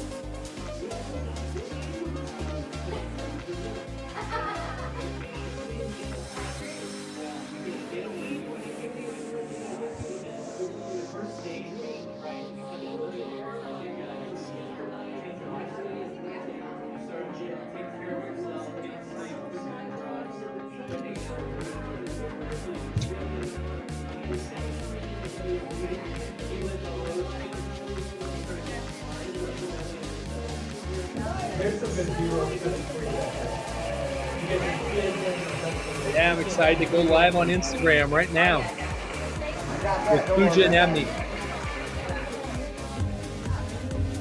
Here we are in Times Square. Going to be out. Changing lives in New York and back in the out. Michael D. Butler, global book publisher. We're ending human trafficking. It's40impact.org.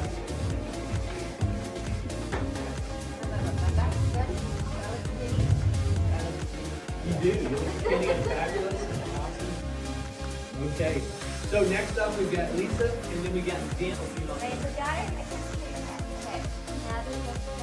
All right, Abneet, how are you? Okay, and then where's the gang? Who's supporting her? You guys are all coming in. It's working. Hey, ladies, long time no see. Happy Tuesday. Sure. What up, Ben? It's going to be a great interview, great day today. Very excited. We are set. Don't celebrate birthdays. You know, it was a great weekend, and the reason we're doing this interview is because you were not only chosen to be a part of Powerful Female Immigrants and your chapter being featured in here, your story about Core Family Office, but you also you won the social media contest. What that was about for those that don't know, and how did you pull it off? How did you win? Because on my 16th birthday, my parents happened to be both out of town on business trips. I was getting my driver's license, growing up on the farm in Oklahoma. My brother checked me out of school in third hour and took me to the DMV. Now, I'd studied hard for that test. I wanted to pass it. I wanted my freedom. And I was so proud. I came out and I had my picture, weighing 136 pounds, sophomore. Right there, I got my ticket to freedom. So he takes me to the Pizza Hut, and we're eating pizza, and we're celebrating. And I get to drive my car back to the school, and I get to drive my car home that day. We had planned it that way. Maybe the reason I don't celebrate birthdays is when I turned 40, Dad calls me the day before my birthday and says, "Son, let's celebrate your birthday tomorrow." And I said, "Yeah, that'd be great. I've got a lot to celebrate." You know, it was great. It was a lot of fun. In fact, we still have ladies watching us here on. I'll see you there. I'll mute. The next morning, he shows up at the restaurant at 11:50. Dad was always early. He grew up on the dairy farm, and I was always right on time. So 12 o'clock came. I didn't show up. 12:05 comes. He's a little worried. He's texting and calling. It goes straight to voicemail. 12:15, he's like, "What's going on?" At 12:25, he calls the hospital. "Where's my son?" 12:45, he drives home to tell my mom, "Michael didn't show up." Where was I? Was I in the hospital? No. I was in jail. Because on the eve of my 40th birthday, I went to the bar alone to drink, got into a bar fight, and spent the night of my 40th birthday in jail. What was it about this self-sabotage that the pain was so great that a root of bitterness was growing in my heart at a subterranean level, affecting everything in my life and everyone that I touched in a negative way? I couldn't figure it out. This year, May 10th, I was all ready to celebrate my birthday. Very excited. Friends were coming over at 2 p.m. We had the whole thing planned out. I'll never forget when I was 7 years old, I told my dad, I said, "Dad, So the live isn't working for us. We got kicked out of the Instagram. which is mine." I knew I needed that much time to redeem the root of bitterness and create what my therapist.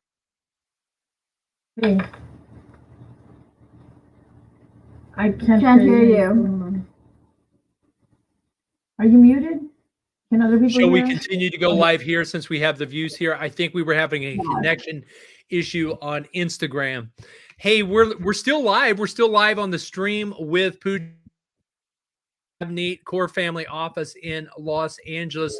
Ladies, tell us a little bit about what a client is going to find when they walk into your business there at Core Family Office in LA, and where exactly are you located? They're gonna find us first of all.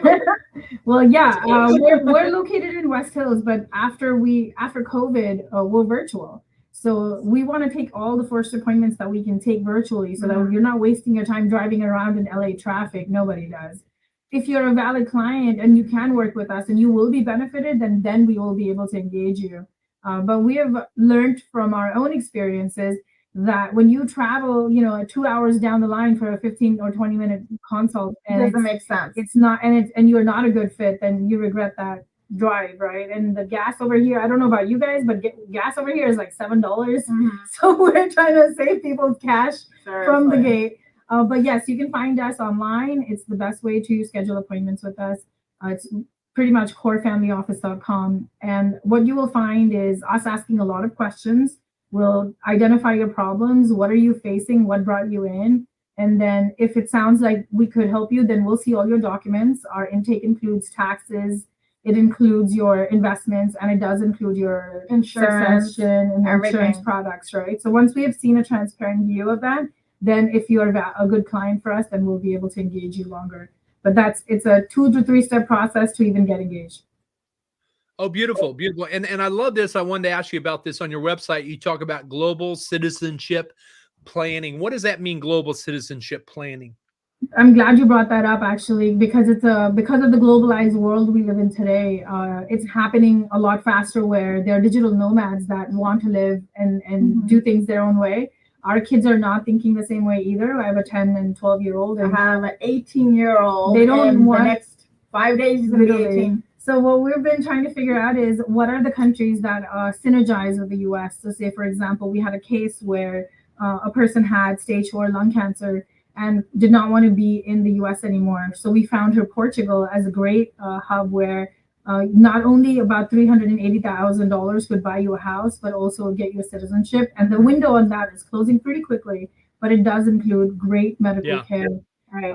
And so we keep tabs on who does really great with the U.S., who can let you hold 2 types of passports together, what kind of taxation would you have to face, and then of course if you need to wrap up over here and go back to the homeland, because there are a lot of retirees that want to go back to their homelands.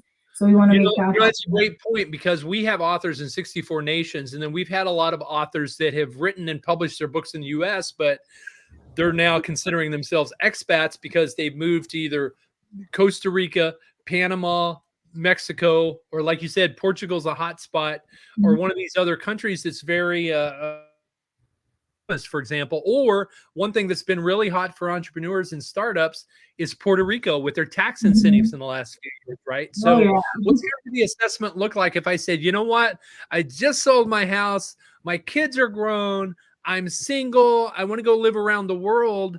What are some of the kinds of questions you would ask me? Well, one would be, what is your ideal location? Do you want to go where it's tropical? Do you want to go tropical, warm? Preferences.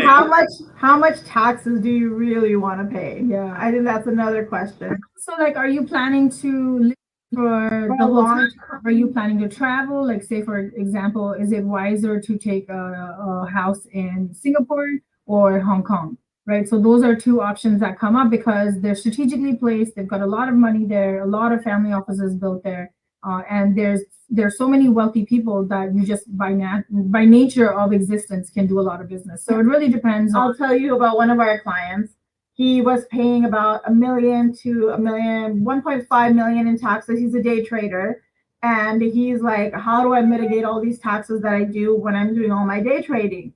And we went through probably 15 different tax strategies with this guy.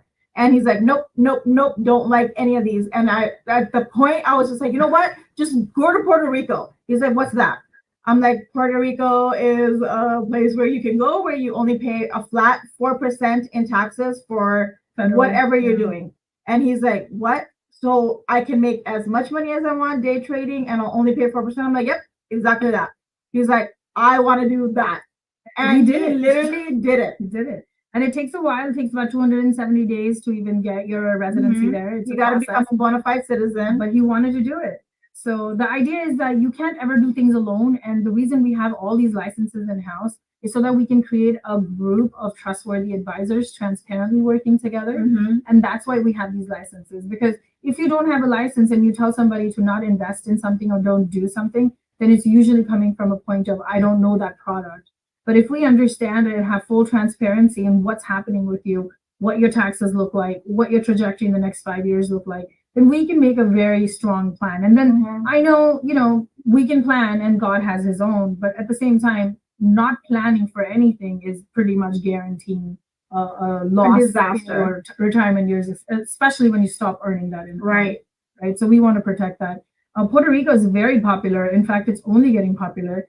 Ireland is very popular. I don't know if you guys know anything about Ireland, but I love Ireland. In fact, I'm English and Irish, and I would love to spend some time in Ireland. I love the butter and the milk in Ireland and the farms, but and certain factories over there that produce all kinds of neat things. But I really don't enjoy the winters there. So, but you've opened my mind, because Hong Kong and Singapore, I hadn't even thought of those. I love the beach of Thailand, but Hong Kong and Singapore are so close to Thailand, and they've got some great beaches as well.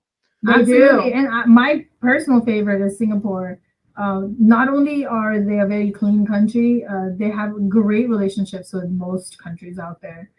So it's much easier to also settle down for expats. There are a lot of expats in Singapore. So it's kind of like LA, very LA vibe, where everybody is from somewhere and then they become a melting pot. So I like that vibe in Singapore. And all the other countries are really close by. So if you want to hop on a plane and just go to India, just go. Yeah, Indian people definitely love, they love that in Singapore.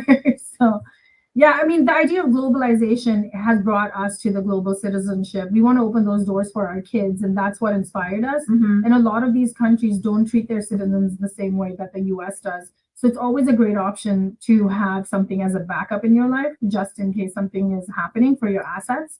And then, of course, if you do offshore trust, that's also a very good way to. The Caymans are still a great place. It's an island, it's a beach, very tax favorable. And amazing types of protections are provided by them. So these are the types of things we want to talk about when we discuss, globalization for you and your family. Well, I really loved how you involved the kids in that conversation, because I think that's really key, particularly if they're in high school or college age, where you know what their hobbies are and what kind of their career path is going to be. You can have those conversations and strategically take your vacations, right? And then I guess the other thing, tell me, with Core Family Office, is it kind of like when I started a business, right? I could start writing off a lot of my things I did with travel because they involved my business. Tell me a little bit about that. Let's say I take a family vacation to Hong Kong because I'm thinking about taking my business to Hong Kong. How would that work? Yeah, if it's business related, if you're doing some kind of business, even on your personal vacation, you can take some deductions off of that as well. There are rules and guidances that are provided and how much of your vacation is spent on actual work. So as long as you're following the guidelines, and it's honestly, if you are really working and you're not taking those tax deductions, you're throwing money away. You might as well just flush it down the toilet. So you should structure yourself. And I think every CPA out there will say, oh no, but it's going to cost you like maybe extra cash to manage that. But do a pros and cons for yourself, because every strategy is going to have some downside. Nothing is perfect, right? Something is going to be somewhere where there's a con, like either there's a fee or there's a delay or there's some kind of taxation lock. Figure out what the cons are and then figure out, are my pros outweighing my cons? So for example, if my S corporation is costing me $800 a year to manage, and then let's say another $1,000 to file my taxes, but I can take maybe $30,000-$40,000 of deductions, then it just makes sense, right? Worth it. So, and that's just sometimes just an online sale or just a quick hobby, and people just ignore it because it's less than 20, 30, 40,000. That's what I love the most is people say, oh, but it's just a hobby. But that hobby is bringing you money. Yeah. If that hobby is bringing you money, then it's not a hobby. It's an actual business that you have established, and you want to protect that business, and you want to do right by that business by creating a structure that's actually going to give you deductions from that business. We're very much excited about structuring people when they're at 10, receiving all their 1099s, and they think they're contractors, and oh, this is not a business, but yeah, it is. So we definitely like to grab opportunities, structure people correctly when they're in seed stage. That's the best way to do it. Right. But then, of course, there are people who start off as an LLC and don't realize that now it's ready for a C corporation until like those taxes are 50, 60% of them. So there's a lot of back testing we're doing on why are you in this strategy? Why are you invested this way? We ask the hard questions, like she was saying. So we want to know what's your motivation? What makes you tick? Yeah. What's your motivation? Why are you doing this? That's really a great question. And one thing I wanted to ask, because I'm looking at your In the News tab on your website, and you've got a lot of these in the news stories, not only on US News, but Yahoo News, MSN.com. You've been featured on BizNow. You've got a lot of amazing things out here. You talk about bank contagion fears shake the foundation of commercial real estate at its core, how to calculate your life expectancy, all these great articles that are on corefamilyoffice.com. Now, when I started my company, I was advised by my financial advisor, my attorney, and my CPA to start a sub S corporation. And I know that's not always the right choice for everybody, depending on their situation. You've got, different options and things like that. What are some other, does your client that comes in the door or gets on a client call with you on a Zoom, and obviously people are watching all over the world today, what's the best thing for them to do? Is it go to Core Family Office and get on your calendar where they can do a consult with you and find out if it's a good fit or not? What would you suggest? Absolutely. I would say go on the website, take a look at exactly what we do and what types of strategies or what type of situations we can work with. And then if you fit into any of those categories that we work with, then definitely just go on, book an appointment with us, and we'll be more than happy to help you. Absolutely. We'd be excited to. And why we ask you to send us an email, it's the best way to kind of give us a little description of what's going on, what brought you to us, and what's the hottest or the biggest problem you're dealing with. If we can see that in the first email, we know instantly what's going on. And Pooja and I are very much on a 7-hour rule. That means you will hear back from us within the 7 hours that you contact us. That sounds great. That sounds exciting. Well, what is next with Core Family? How long have you been in business, and what's next for you in 2024? Well, we've been in business for 6 years. August 30th was our 6th-year anniversary, and we threw a huge family office party where we had a lot of legacy people there. We had Meta World Peace, he was on our panel. We had OG Arabian Prince, he was on one of our family office panels. And we had the oldest family office, which is the Medici family office, that was also on the panel. This guy's family office is 1,000 years old. So before the banks could even describe what a family office is, he was a already family office. Now that's the legacy we're working with. And that's what we want for our kids, right? I want my dollar to last till my great grandkids and maybe more. Great grandkids.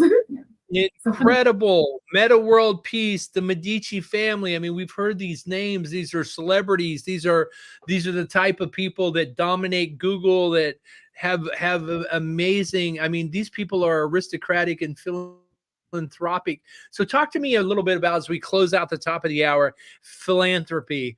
How many of your clients really want to leave an impact? They either have a nonprofit or they're into philanthropy. How do you facilitate that conversation? I run a nonprofit, as you know. What advice and steps would you give with that?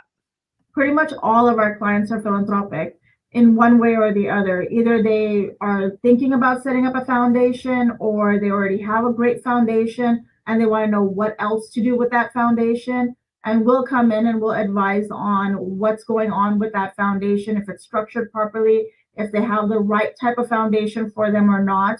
And if they don't have a foundation, we work with a lot of great people who can help them create the foundations. We'll help get that structure set up for them, but we have people who are on the ground that go and do all the work for them. We also work with other nonprofits, like Migena Agaraj has her own nonprofit called Gift.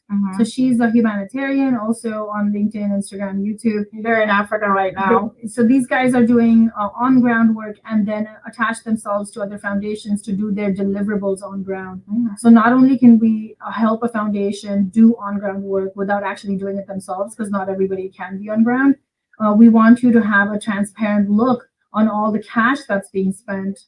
That's the biggest problem that we have found, that foundations don't have transparency, because they might take in a whole bunch of donations, but when it comes down to actually executing it, a lot of that is lost in cost and fees. So we want more of that philanthropy to actually work on ground for you. And we have multiple different types of teams. We also show up on a bunch of boards on the nonprofit side, where we want to connect them and help them make an impact. So each part of philanthropy, it could be, like an impact investing type of philanthropy where they're teaching women how to do better, or it could be something where it's very much focused on the kids and they want to, like you're doing something for the kids, rescuing kids.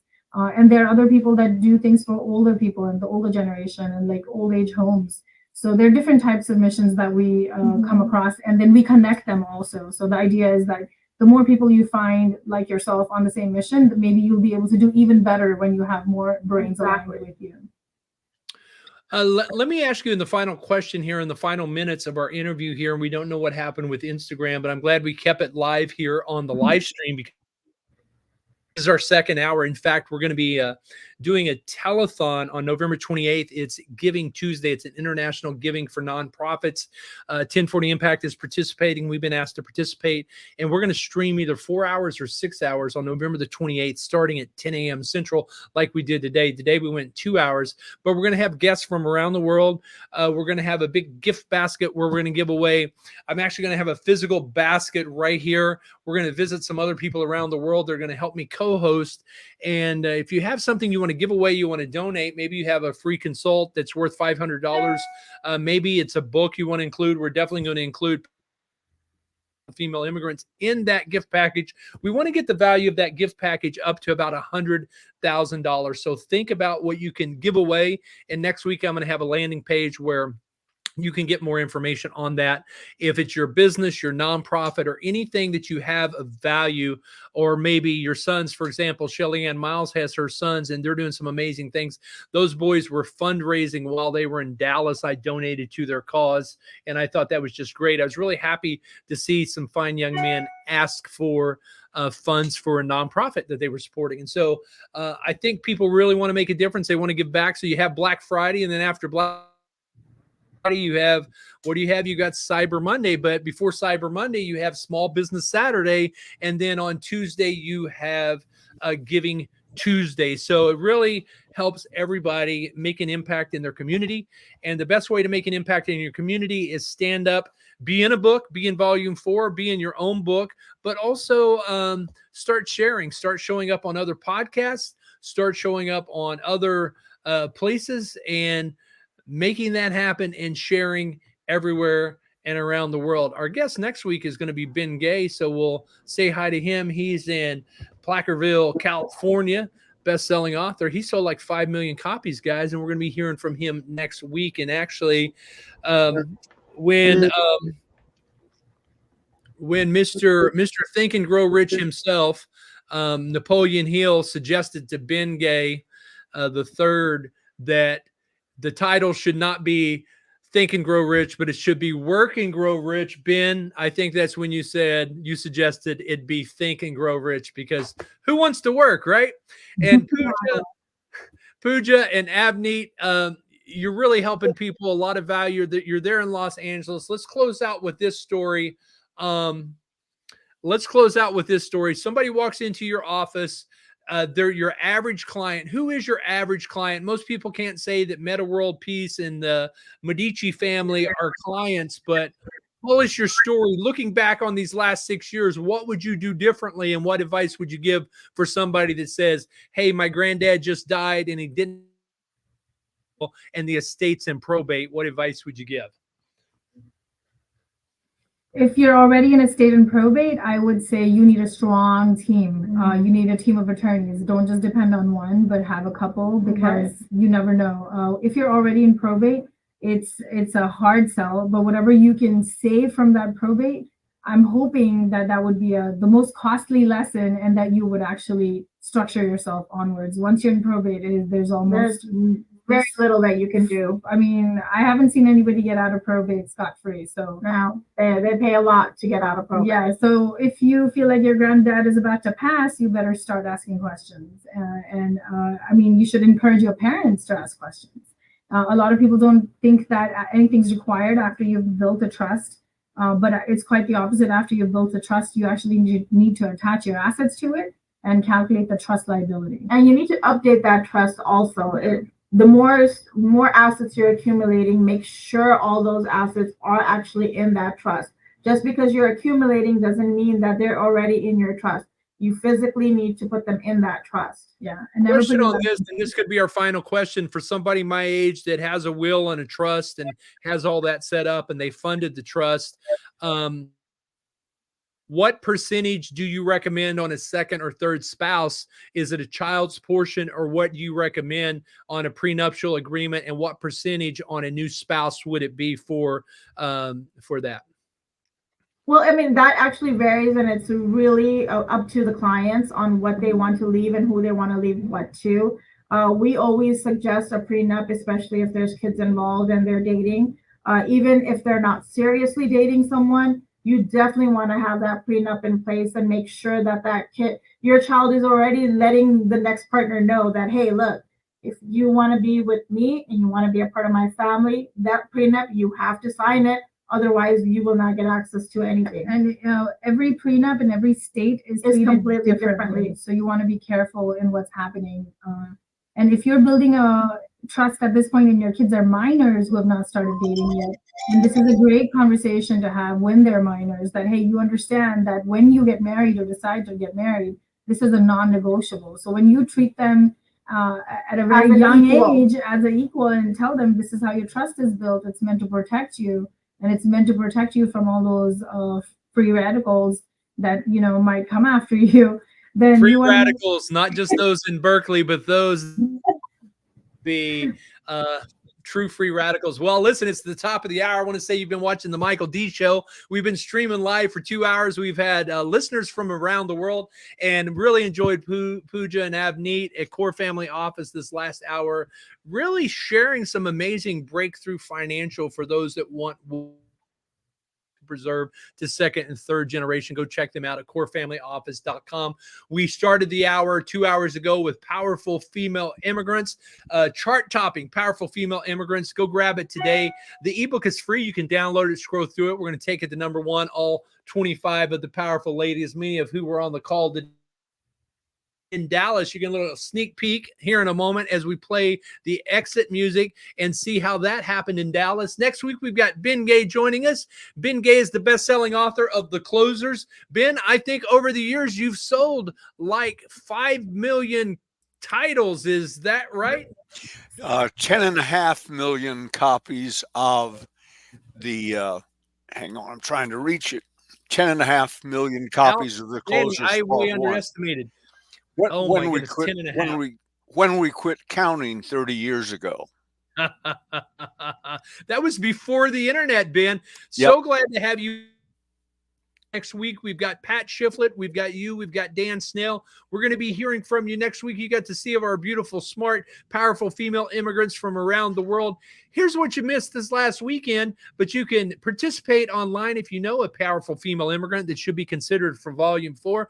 Go ahead and visit Powerful Female Immigrant and send me a message, and then we'll close with that and the speech at NASDAQ. Thank you for joining us every Tuesday morning at 10 Central, 8 Pacific. We stream live and we have amazing guests from around the world. I'm going to feature some of those comments. We had, I think, about 15 nations watching today. Wishing you a great day, a blessed day. You can change the world. You can make an impact. You can leave your mark like Ben has with 10.5 million book sales. Proud to be a Beyond Publishing author. We need to be sure your partner and co-author friend Mark Tosoni is with us as well. Let's send him an invite.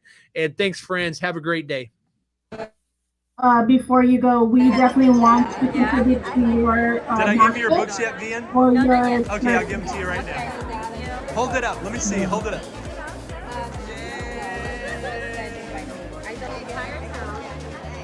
No, I've been international bestseller.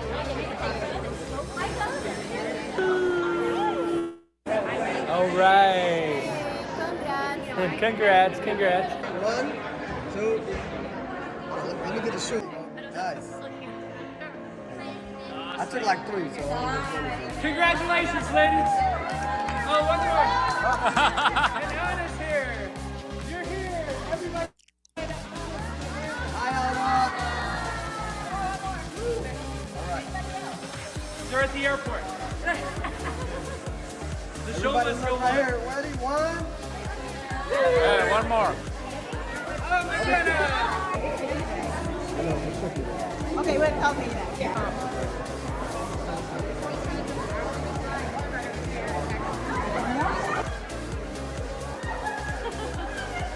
Powerful. Powerful. Thank you. Hold that. Do it again. Hold the selfie. Hold the selfie. There we go. Woo!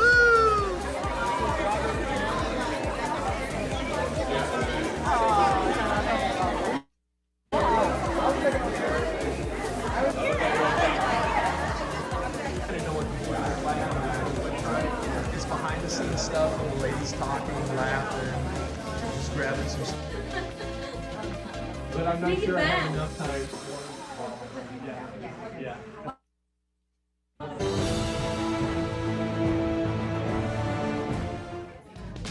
There we go.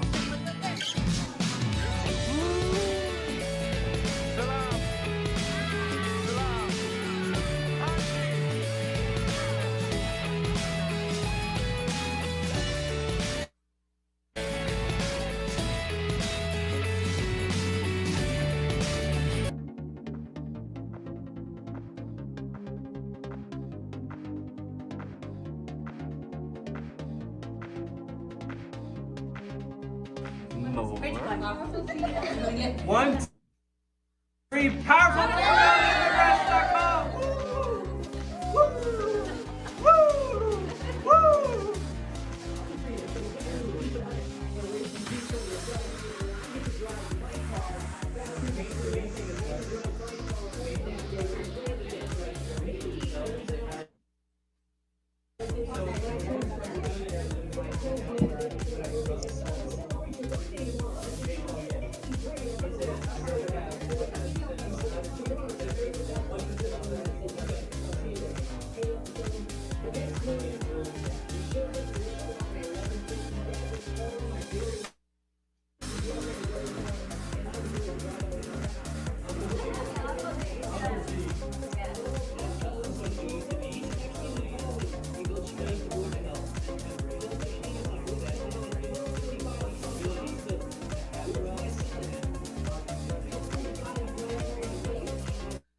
I got that, don't worry.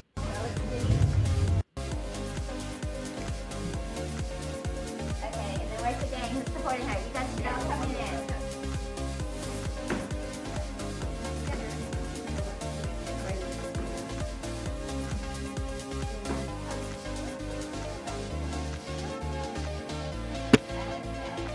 What up, man?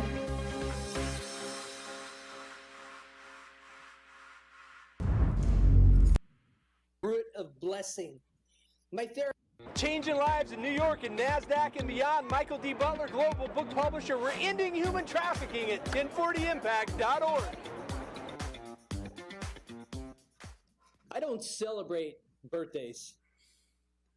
I just don't celebrate birthdays. And I don't remember exactly why I quit celebrating birthdays. Maybe it was because on my 16th birthday, my parents happened to be both out of town on business trips. I was getting my driver's license. Growing up on the farm in Oklahoma, my brother checked me out of school in third hour and took me to the DMV. Now, I'd studied hard for that test. I wanted to pass it. I wanted my freedom. And I was so proud. I came out and I had my picture, weighing 136 pounds, sophomore.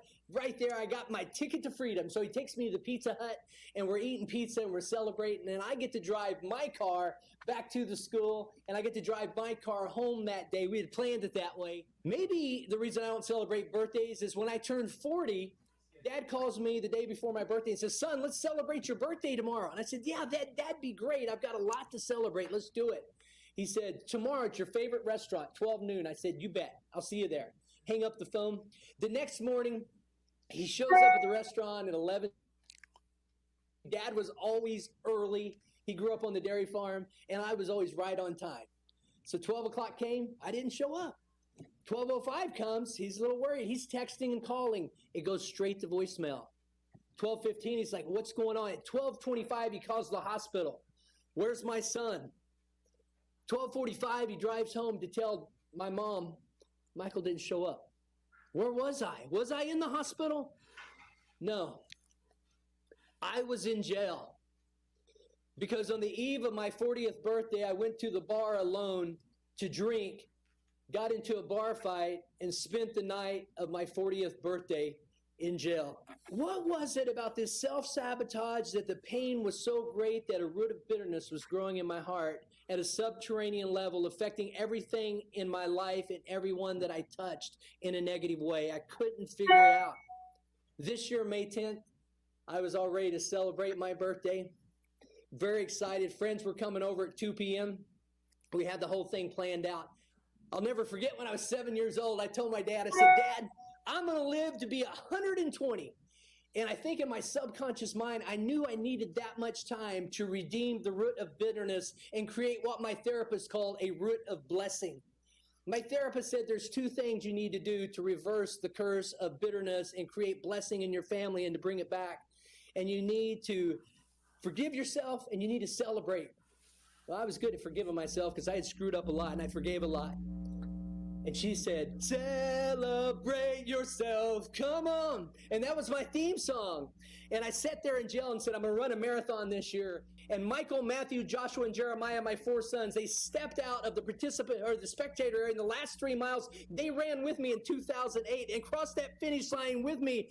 And as I told my sons, I said, "Sons, I am celebrating your birthday, but guess what? Next year, I'm celebrating my birthday on May the 10th, and all of you are invited. Celebrate with me."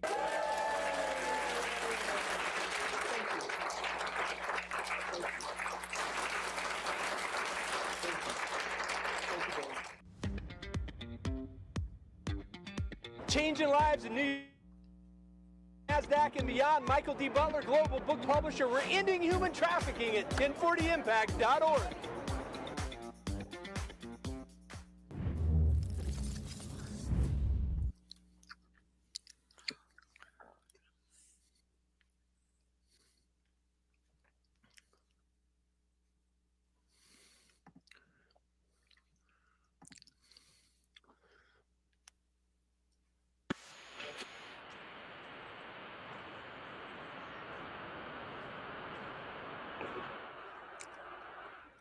I'm going to share my screen now.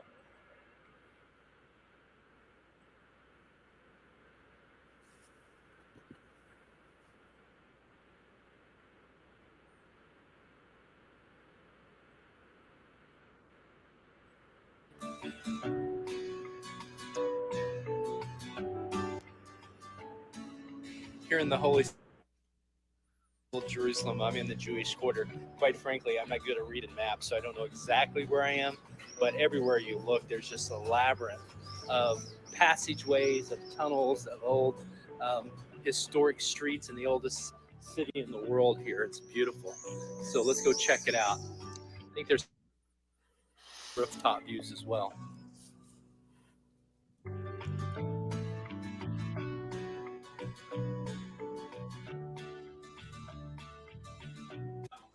La Ciudad Viejo, the old city, headed to the Western Wall. It's been an epic day so far. People here from all over the world. Just came from the empty tomb. There was nobody there.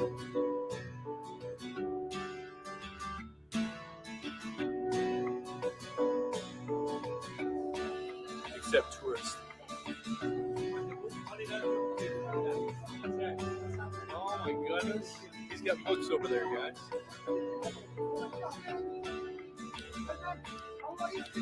Love it.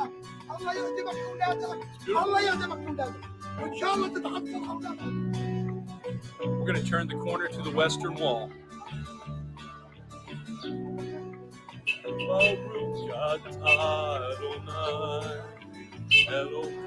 Somebody's honking.